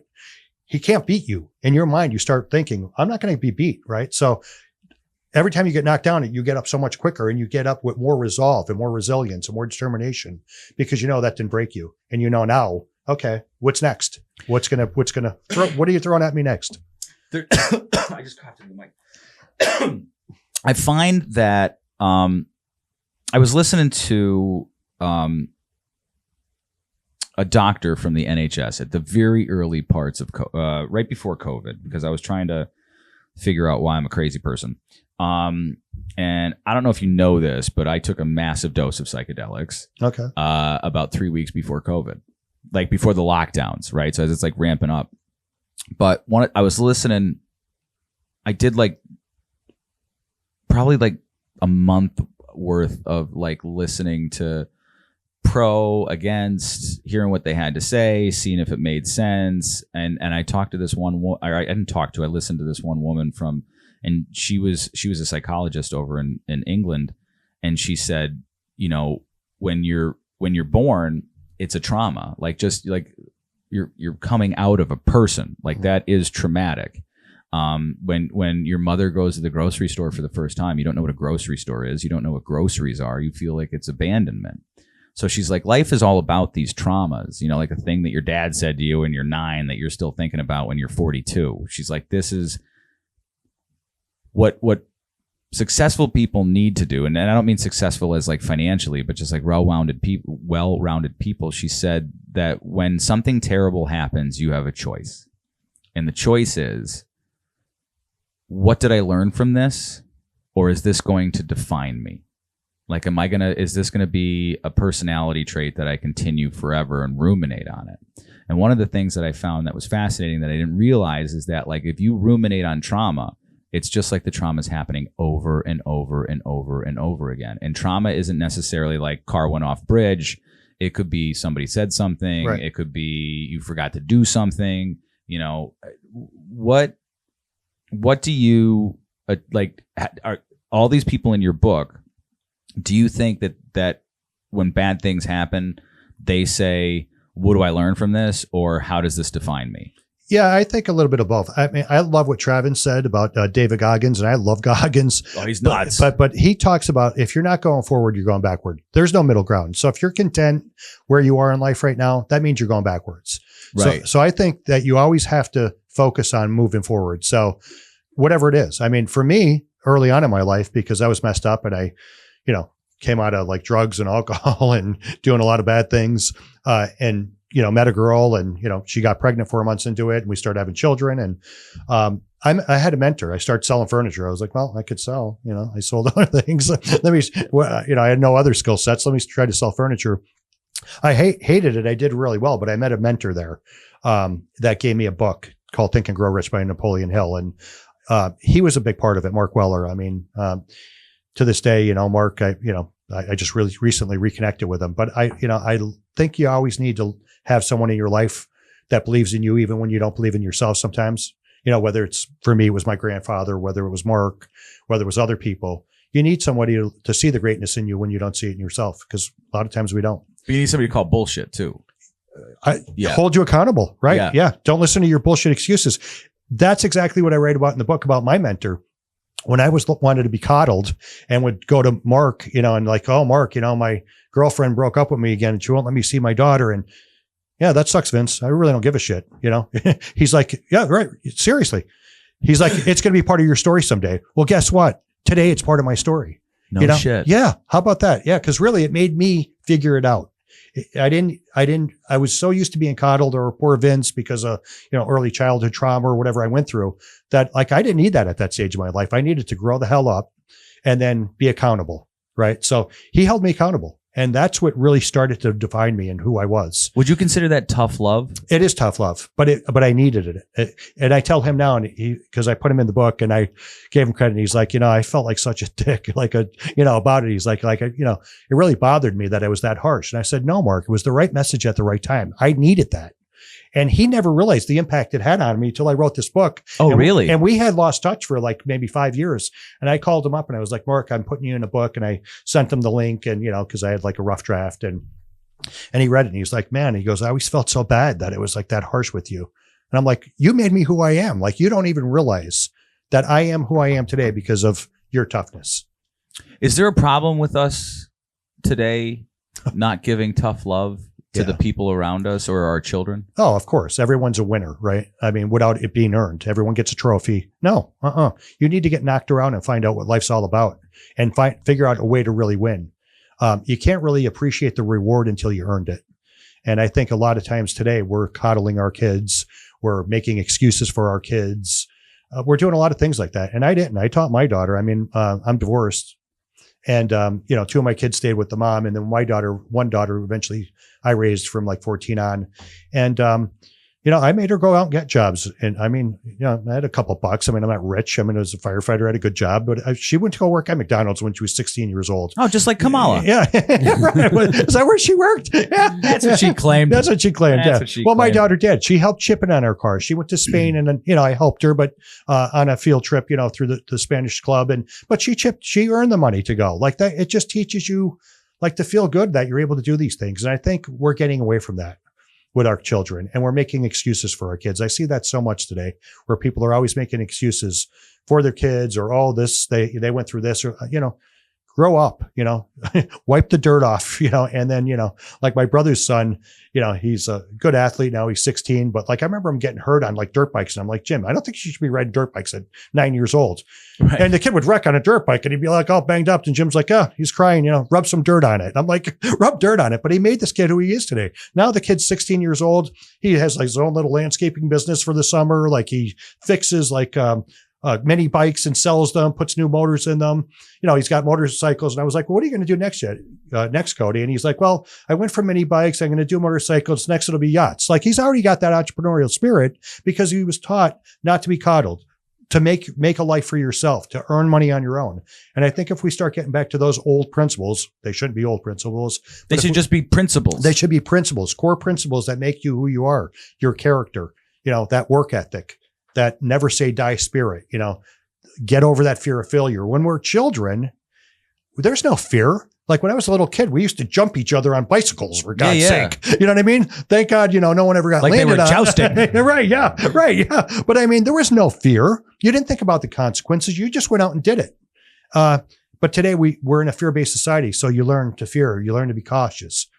You can't be that way, especially if you want to be successful in life. Why did that happen? Why did we go from it's the dumbing down of America, right? I mean, if you're successful, I mean, actually, John gave me a great book to read called Outwitting the Devil by Napoleon Hill. And it's all about the school systems, how it was designed to make get you the employees. alarm? Yeah. Bells Ring the going bell. off, right. To become an employee. Conformity. Right. Exactly. Don't think for yourself. Right. Exactly. Follow the test. Right. So all those things were, and it was set up by Rockefeller, who was the senator, and that owned Standard Oil. They didn't want more entrepreneurs. They were already in battles with Andrew Carnegie and, and all these other people that were very successful. They had enough competition to stay on top because Andrew was on top, then they'd be on top, and they were always trying to screw each other.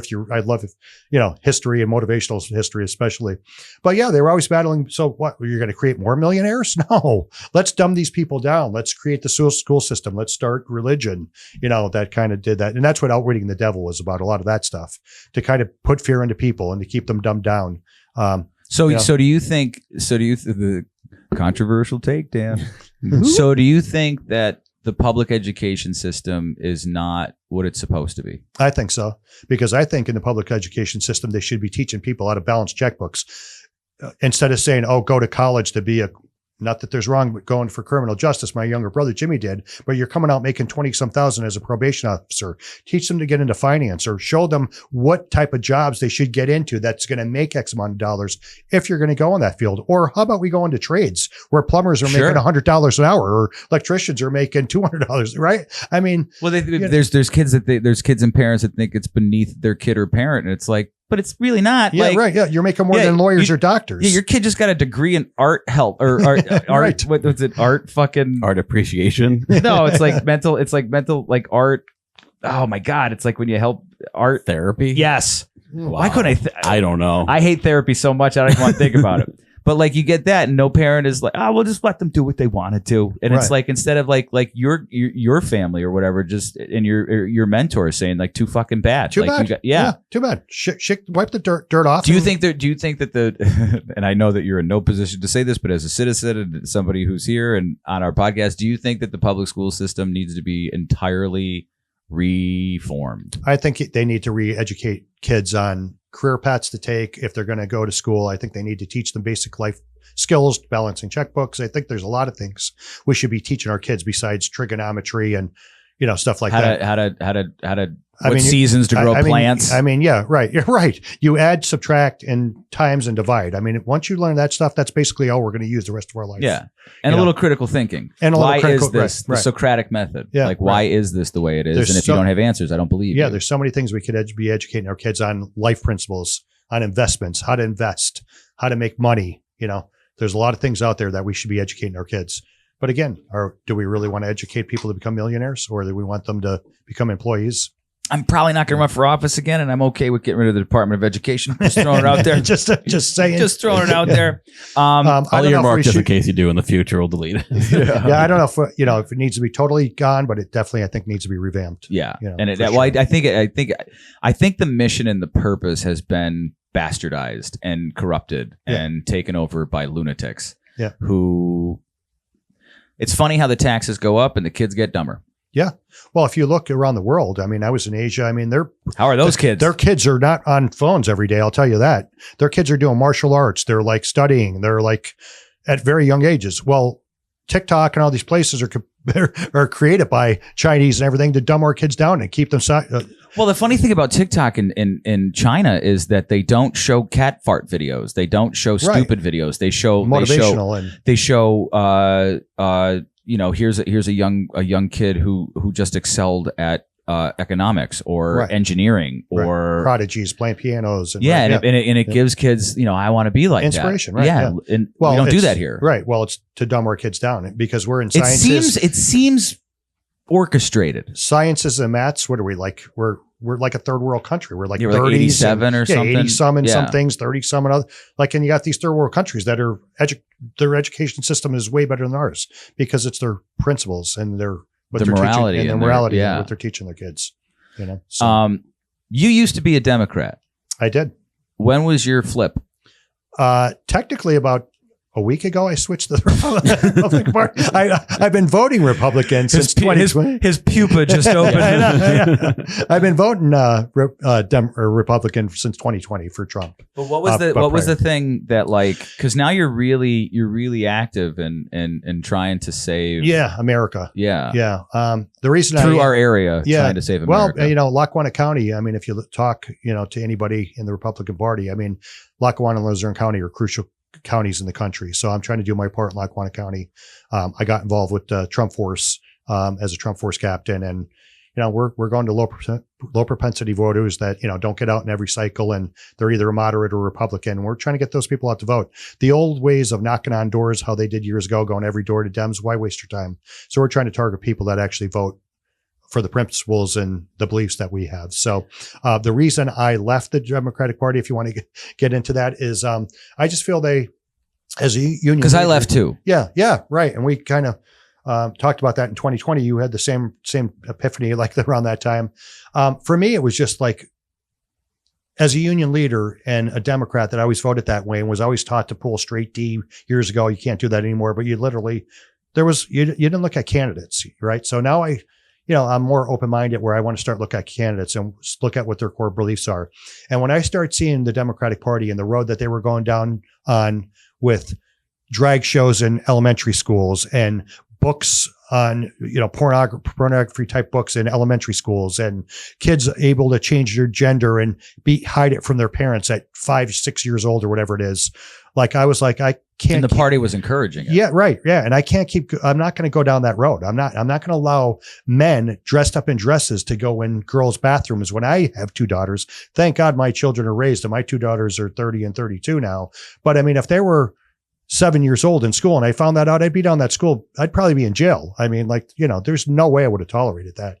So how could I go along with that now? Even, wanting to support, my former brothers with unions and stuff like that. I just can't go down that road as a Democrat. I do, would still fight for union rights as far as safety and things like that. And I do believe in that. And I think there's nothing that says you can't do that as a Republican. Right, as a Republican as well. And we do have Republicans that do, like I said earlier, some of the Southwest or Southeast areas outside of Philly, they're more moderate, but the Republicans that support fire police. And, so we donated to their campaigns and we helped those on a state level as well. So, yeah.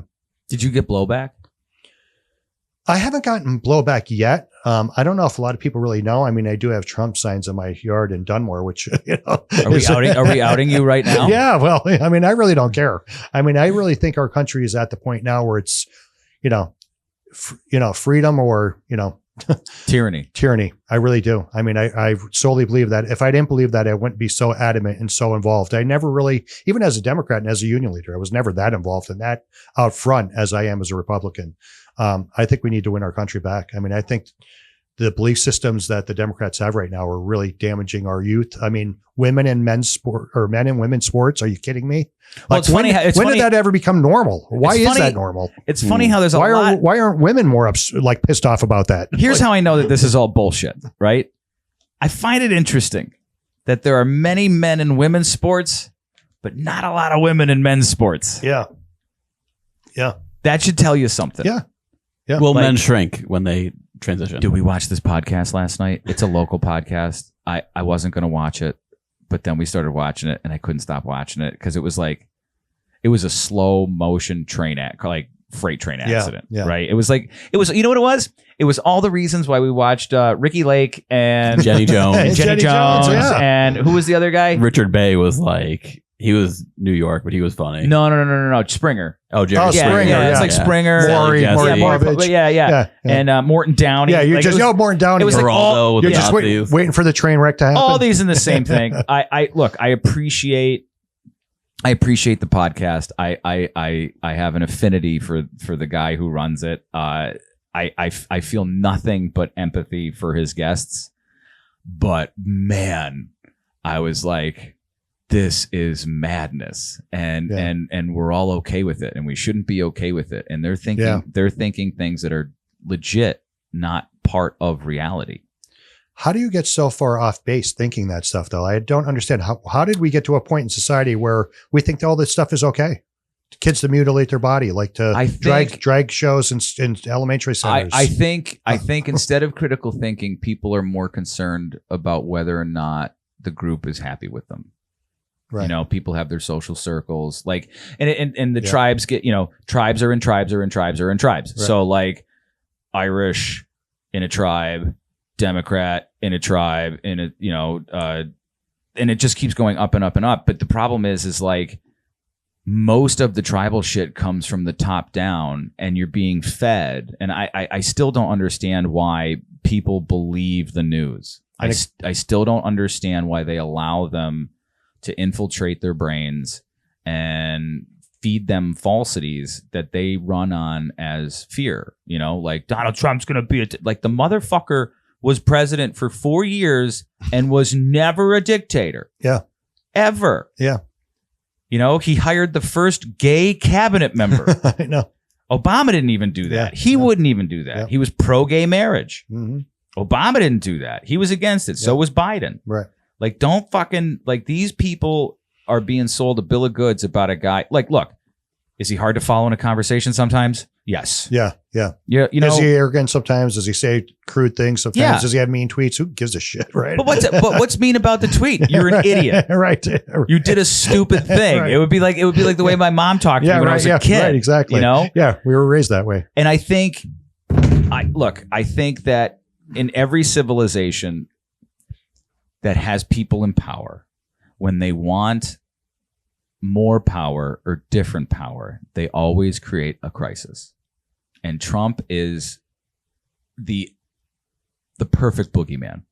He's the existential boogeyman because they can connect any other thing that has to do with anything in the world to Trump. There's going to be Russian interference to elect Trump. Putin just endorsed Kamala Harris. This is the world we're living in. It's upside down. It is crazy. And again, because of our local ethnicities and whether you're Irish or Italian or you're Democrat, I mean, people are afraid to get, it's again, fear-based. They're afraid to talk. Listen, I know a lot of Dems that won't switch, but they're not voting Dem. I'll tell you that right now. I have a lot of my friends. I implore them. Yeah. To just walk away. I know. Walk away from the party. I do too, but the party does not have your best interest at heart anymore.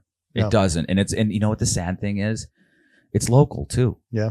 They don't have the interest of the people at heart. Yeah. Well, that's why I finally switched. I was like, because from what I understand, if you're a registered Democrat, like for every registered Democrat in each county, they get allocated certain money. I don't know if that's true. That's all this is, man. Yeah, it's all about. right. It's all about. So I was like, I'm not lining pockets. I'm not supporting these woke ideas, and they're not making money on me anymore or getting funding because of me. So I needed to switch, and I think the First Amendment is as important as water, and they're trying to say you can't drink water, and I have a real problem. Well, look at all the stuff that's coming out now because of Twitter and Elon, like starting to expose stuff with Facebook and Zuckerberg. It's all real. Yeah. What he did to change the election and hid all stuff about the laptop, and it's let all this false narrative go out there about other stuff. Yes. Why aren't these people being arrested for this stuff? Why aren't the people who believed it going like, whoa, you lied to me? I know, right? You lied to me. You told me an untruth. You let me make my decisions on it. I now have less money. Some of them are like, I've been a victim of a crime because I voted for the person. Yep.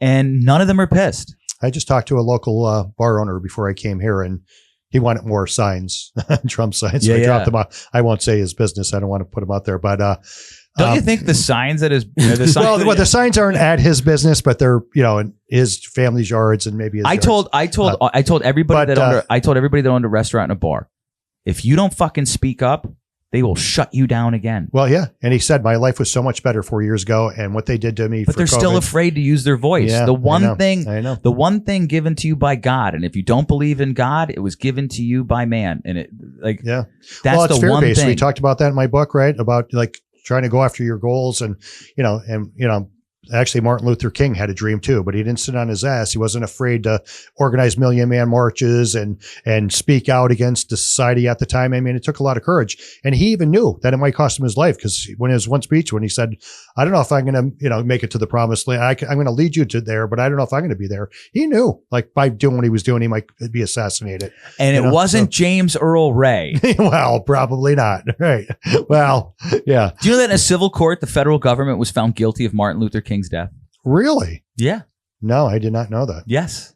Well, I think there's going to be a lot of things. If Trump comes out and with RFK being part of it now. I love RFK. Yeah, me too, because he talks about chemtrails and the how we're being poisoned by the government, and then Trump's actually going to put him in charge of a commission that's going to investigate all that stuff and stop the chemtrails and start all this stuff, and then he's going to put him in charge of the assassinations on his father, Kennedy, and release all that information and investigate Trump's recent assassination attempt. So it's going to get interesting. Oh, was there an assassination attempt on Trump? I don't remember. I was on vacation. I vaguely remember that. There was a blurb, I think. There might have been vaguely remember that. That was staged, I think they said. Yeah, right? Why doesn't... Yeah, he faked it. It was a ketchup pack, yeah. Yeah, it was a ketchup pack. He faked it. And they didn't have security like 100 yards away on a building that was in direct line of sight with him. Yeah, but other than that, it's fake. I said masks don't work. You said Trump wasn't shot, and I'm the conspiracy theorist. Right, yeah, I know, right, yeah. You know what I mean? Yeah. We've gone off the deep end. Yeah. We've gone off the deep end. Well, the conspiracy theorists are batting 1,000 to 0 right now. Everything about the masks and the shot. Everything is all coming true, right? All the information is coming true about the laptops. And so I had my buddy, we had a guy on our podcast. His name's Brian Goldsack, right? He's a great dude. I love him to death. And he does not align with my way of thinking at all. So he thought it would be fun to sit down and have a conspiracy theory podcast, thinking that he was gonna give the other side of the story, thinking he was gonna shit on us. Mm-hmm. And I did overtalk.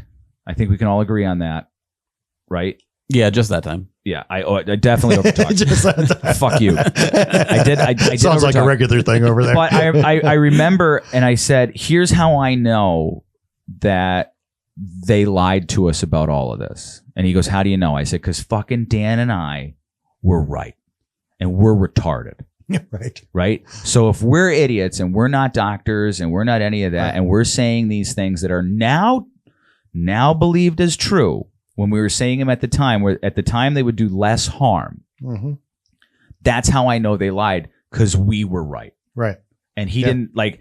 And it's hard for people to even just take that in. They don't want to believe it. Like, oh, the two guys, like the friends I lost for the thing. You two, everybody. I was always trying to help them. Mm-hmm. I was never trying to hurt them. I was never trying to make them scared. I was never trying to lie to them. and everything was true and nobody fucking believed me and now they all don't like me. Yeah. Well, even though all the shit that I'm like, hey man, your house is on fire. Well, it goes back to those old sayings, right? The truth hurts. It isn't. It's supposed to, right? It's supposed to sting. Yeah, right, yeah. It's supposed to sting, like getting hit, like Yeah, if you're not paying attention on the field playing football, and the other guy creams you. Yeah, right. You're gonna learn. Yeah, right. What's the other books about? All right, so this book is about like the core principles in life, right? The pillars that kind of help us get through all without giving away the plots, right? Like, yeah. So, but the other book is again like legs on a table. What are the 4 core principles or pillars that help us with our financial future? So, for me, being a firefighter, I loved doing my job. I loved it. I loved representing guys in Harrisburg, but I hate it when people determine how much money I can make in my paycheck. So, I had a bar restaurant. I flipped homes. I was involved in other healthcare companies.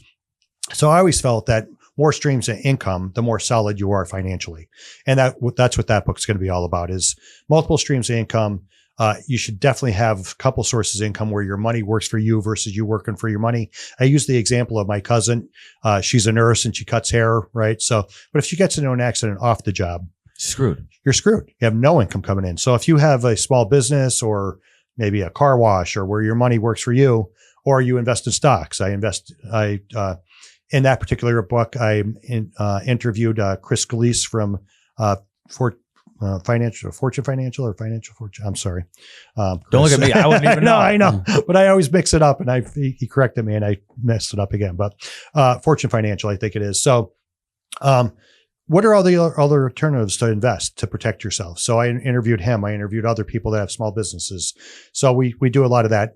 John's going to be in that book as well. And it's going to be more about investing and how John diversified himself from being a. Did you already do that interview or not yet? That it was all part of the same interview. Oh, okay. So we just took the one part for this book on adversity, and then the other part's going to be more on, from his transition from Eastern Roofing to diversifying himself with real estate and, building more legs on his table. He's crushing it, man. Yeah. Oh, I love it. I love winners. I love John that he's winning.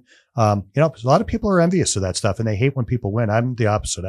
I want people to do because it gives you the encouragement that, it's America, right? I mean, if it works for them, it could work for you. It's fear or jealousy. They're either afraid of what you're doing or they're jealous of what you're doing. Right. Right. Yeah. And true friends applaud what you're doing. Yeah. Right. Yeah. And encourage you. Right. Yeah. So that's the second one. Third one. And then the third one's just going to be a smaller book. That's I have a two book major book deal where we have, I don't know how many words, whatever, but they're full books. And then the third one's I think then 10,000 words or less, and that could just be either a follow up to my real estate book, or I call it because I did real estate, like flipping homes, so it could be like a follow up, like a mentorship type program book, like a workbook to that, or it could be a recipe book, or I love to travel. So it could be like a travel guide.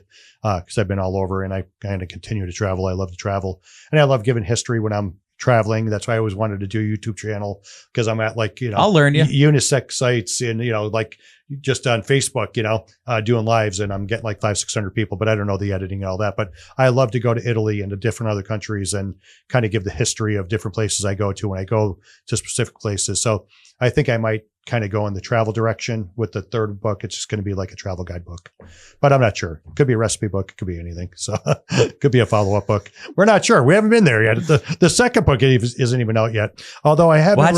It's all crypto. No, I don't know. Maybe. I don't know. But the two books I did kind of at the same time. We call this book the heart book. And the other book is more the hustle book. So we kind of work on both of them at the same time. Oh, that's really cool. I like heart and hustle. Yeah. So this one is the heart book. And the next one will be the hustle book. So that we're writing them at the same time. And some of the stories or the people in this book will be kind of transitioned. It'll be kind of be a link or a segue into the next book.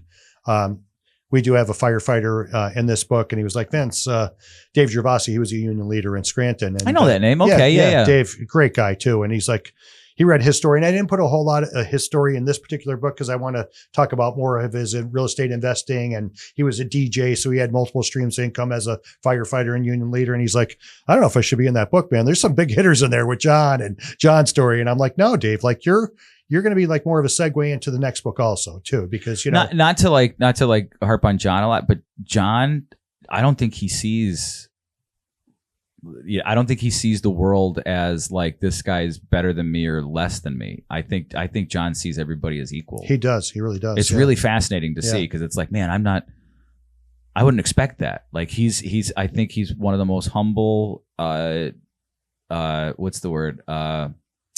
Uncorruptible. He is uncorruptible, I think, because he isn't bought.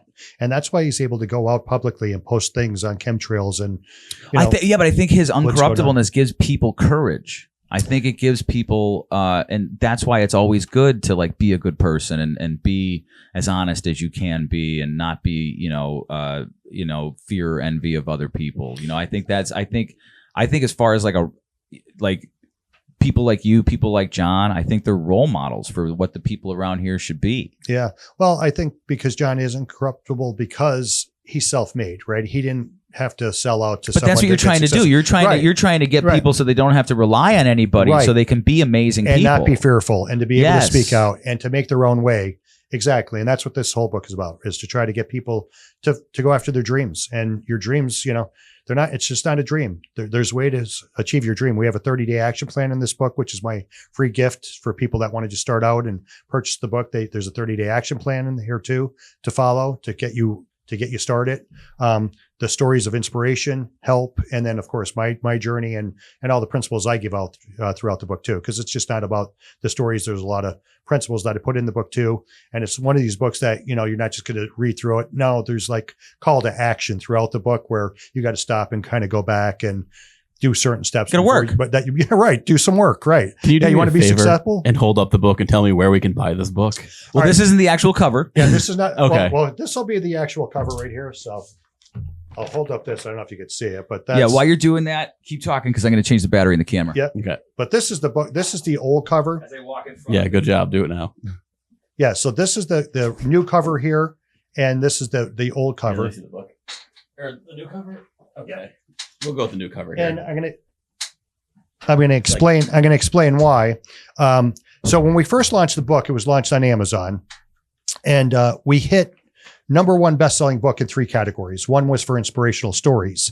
So I could literally put on my book, #1 best-selling author. Okay. But we launched the book with this particular cover internationally. Now, internationally, you go from, I'm just going to round off numbers, maybe to say 100 categories to maybe 25 categories. So it's very hard to rank yourself, get ranked in that. And then, of course, you got people from all over the world, not just the United States. So we hit number 36 when our first launched internationally. I think you have to get lower. There's like maybe, I don't know if it's 25 or 20 or whatever to have the claim international best-selling author. So that's why we kind of redid the cover. We're relaunching it now on Amazon and trying to get it to, respike with the algorithms and everything to get us back into the category that we need to do. And then I could use that term, but at the very least I could say #1 best-selling author, but that's for US. So thanks for letting me change the battery. Yeah. I want to ask one last question. Sure. And I've been watching this podcast called Trigonometry. Did you ever hear of them? Mm-mm. Constantine Kissin and Francis, I forget his last name, but they like to talk about like free speech stuff. So at the end of their thing, they always say, what is one thing that we're not talking about that we should? That's an interesting question. Stole that one. I post a lot of motivational stuff on Facebook, and I try to be positive, and people are like, "Oh, I'm stealing that quote." I'm like, "Steal away, buddy." You know what I mean? I stole it. Yeah. But that is interesting. I don't know. I think we are starting to talk about a lot more things. I think, a lot of time in the past, a lot of people were afraid to talk about or speak up about what's going on in the world. And I think right now, we're getting to that point where a lot more people like yourself, and I give you a lot of credit, for it's Dan and Dan, for speaking out about this. And Black Micah. No, because really, this is what needs to start happening. And I think a lot of things are starting to get exposed now. I mean, Elon Musk is starting to put out a lot of things through Twitter or X. I'm sorry. But these conversations that were never had before or people were afraid to speak about are finally being spoken of. And I think a lot of people are waking up. When I talked to John a long time ago about this, I reached out to him on Facebook Messenger because I didn't know how to contact him. I bet you got right back. Yeah. And he got back to me. Well, the first time I reached out to him, it was about the Sound of Freedom. And my friend saw that. sent me that information. And I know John was just starting to do the movie theater. And I was like, I don't know. You got to get Sound of Yeah, Freedom. I don't know. You probably obviously don't know who I am, but we're friends on Facebook. And could you put this in your movie theater? Because like we were trying to like push what's going on in the world with, abduction and again, another problem that's going on with 325,000 kids missing. There are 325,000 missing kids from the border. So let's get that out there because these are the things that aren't being spoken about. So I reached out to John about that. And then John was like, Vince. And so he started texting me back and forth about that. And I was like, well, I wasn't sure if you're aware. And he's like, I'm awake for a long time. But I didn't know really how awake he was until he started posting the chemtrail stuff and all that other stuff. But then I reached out to him to Facebook about doing the interview. And then he was very receptive. And then I got to meet with him and speak in person about it. So I think a lot of people are starting to wake up now. And like John says, he's awake. And a lot of people are starting to become awake now. And all the information is coming out now about the border and the missing kids and the sex trafficking. And that's been going on for years with Epstein. And I think it's been going on forever. Oh, yeah. With Epstein and all this stuff. No, I mean like forever. Oh, forever. Yeah. Yeah. Yeah. Well, I spoke to somebody today and we were talking about how things in Lackawanna County, there's stories about things that might be good that people might be involved in. I don't know. There's the scary proof thing, about the it, scary thing about that is like if we let's say we tried to pursue that, man, would we be in danger? Oh, you would be in danger. Do you know what I mean? Like that shouldn't exist in America. No, it shouldn't. But I think if we're going to address one thing that we should start speaking out more about is child abduction and really what's going on and really start poisoning our kids. Poisoning our kids, us being poisoned. I think that would be my talking points. Saving children would be the number one thing, obviously. Make America healthy again. Yeah, and make America healthy again. Yeah, and that's definitely a priority of mine. They're the most innocent. Yeah, they're the most innocent. They're the purest. But we're poisoning them with the cereals and the chemicals that are in our foods, and we're being poisoned as the TV shows culture. they watch, the shows. Right, yeah, exactly. Everything. Fuck. Yeah, the TikTok, like you said, it's designed to distract kids and not put them in a positive direction, but to get them away from school and stupid, like you said. I don't even know. I'm not on Twitter, but fart videos or whatever. Every parent that gets caught at parenting their kid with a screen should. And I would never agree to this. I just, in my own perfect authoritarian world, this is what I want to do is like you get your fine and the public shaming happens. And what happens is you're to proceed down to the square and you get slapped publicly. Like stop harming your kid's fucking brain. Using it as a babysitter. Yeah, be a parent. I mean, we parents used to use TV when I grew up in the 60s. There was 3 channels. Right, there was 3 channels. There was 4. I think we had 4. And then if you went up on the roof with the antenna, you might get Bingham to. Yeah, but what's the worst thing that could happen? Your kid would want to grow up to be Matlock? Yeah. He wants to cut his dick off. You're like, what is going on? I know.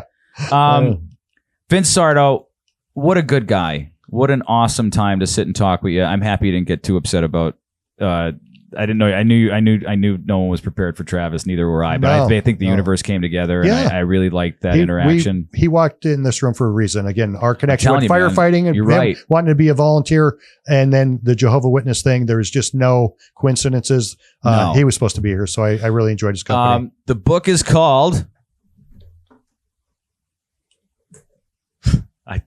Legs on a Table, and then I'll do it in this one. And it's going to be available on Amazon. When? It's on Amazon now. Okay. We're going to. Because we're releasing this late. So what day? Yeah. The hardcover. The hardcover is going to come out. Yeah, we have a right? soft cover and a hardcover. I think I'm going to order soft covers just to keep the book more affordable to the public. So we're not going to do the hardcover. This is just like a test book that they send me. So we're going to have the book release party, and let's get that out there October 4th again. At the Art Haus in Scranton. Yeah, it's the first Friday, the Art Haus.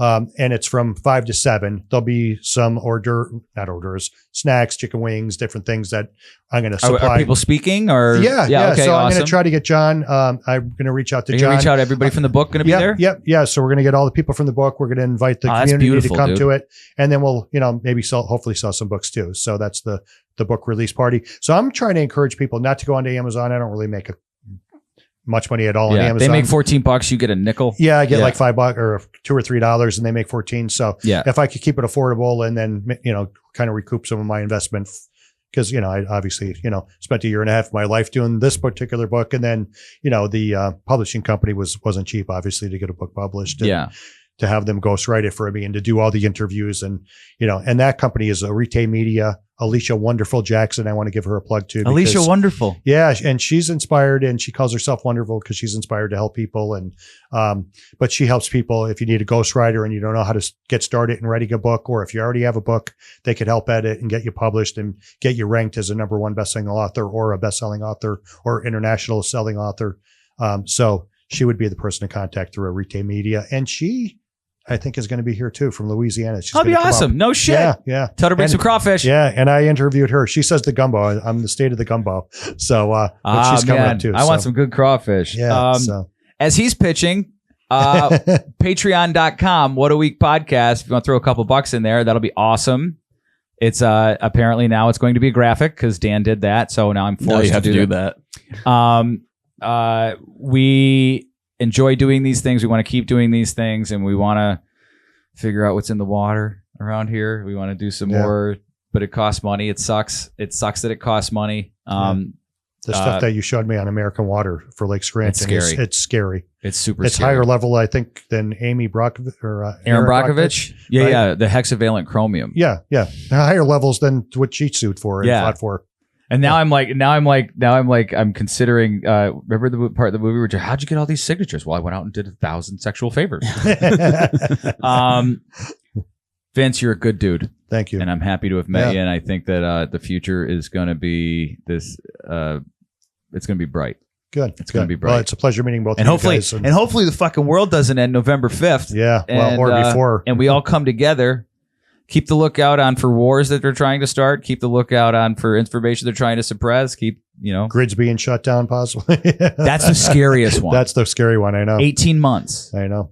Do you hear the numbers on that from the Department of Energy? No. If the grid goes down in the United States, it's going to take 18 months to get back up. And in that time, in the first 9 months, 250 million Americans will die.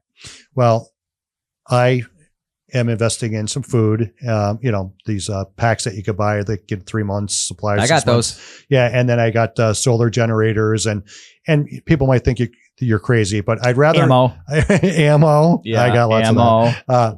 But people think you're crazy. You know what I mean? But I'd rather have the stuff and not need it than need it and not have it. So look, nobody expects to get in a car accident, but all those dumb motherfuckers buy car insurance. Exactly right. So you got to be prepared. Yeah. So maybe we can continue to save the world. We'll do more of these. What do you think? Yeah, absolutely. I'd love to be part of it. Hey, who you voting for on November 5th? Donald Trump. Donald J. Trump. I think it's official. I'm going to do it. I'm going to vote for Trump because I said from the start, because people were like, no, I got to go RFK. I said, dude, with Trump, you get RFK. Yeah. If you vote for RFK, you don't get Trump and everything that comes with it. Right. I'm like, so while I was in, it's a waste to vote for RFK. He's going to be part of Trump's administration. And he came out this morning and told all of his supporters to not, because he was going to stay on the D heavy ones and say, like, if you want to vote for me, that's fine. But now he came out and told every one of his this morning, everybody vote for me in every state. Okay, good. So hopefully, we can get back to reason and talking to each other and not hating each other. Yeah, because some of those moderate Dems may vote Trump. You know what I mean? Why waste your vote on RFK in those states? Look, man, I have conversations with people who are considered far left, and we get along really well. Mm-hmm. And I think it's possible. You know, I just we were told not to. You have an entire fourth estate telling you that the other side is evil. Yeah. And you're not evil. I'm not evil. Yeah, You're not no. evil. All we want is good. You want good for people. That's why you're writing this table. You want to encourage them to be better people. To be better people. You're not telling them what political party or what religion. Exactly. Just be a good person. Exactly. I'm very happy there's people like you in this world. Yeah. Man. Yeah. And I love your story too. And you're a success story to me too. So I might be interviewing you. We'll flip the mics. You let me know. We'll film it. We'll make it a podcast. He's like, tell me about your first, and I'm like, nope. No. So, all right, man. Dan? Let's go up to Goose Pond. Yes. He was supposed to. All right, I didn't expect that. What a week. No, we should. Okay, hold on. Go back. Okay. We should go up to Goose Pond. I'd have no problem. Can you go up there? Yeah. You're saying it like it's a. Is it trespassing? I don't think it is. I don't want to put it out there like officially, but it's one of the best places to stargaze. Oh, I grew up on the Paul Pack up there. Yeah. Yeah. If you ever want to go, I love it. You want to plan a trip? We'll go up to Goose anytime. Pond. Sure. Yeah. Catch a race up at Micah too. I just want to go to Goose Pond. Man. Okay. All I'm right. making a whole weekend trip out of it. I'm going for a day. Okay. And maybe the night of stargazing. Okay. Can we sleep in Find the the same meteor sleeping shower. bag together? I don't sleep outside, man. Do you sleep in your jeans? I would sleep in my jeans. Yes, I'm a Okay. jeans. I'm a never nude. Yeah. So, all right, Dan, you want to say it? What a week.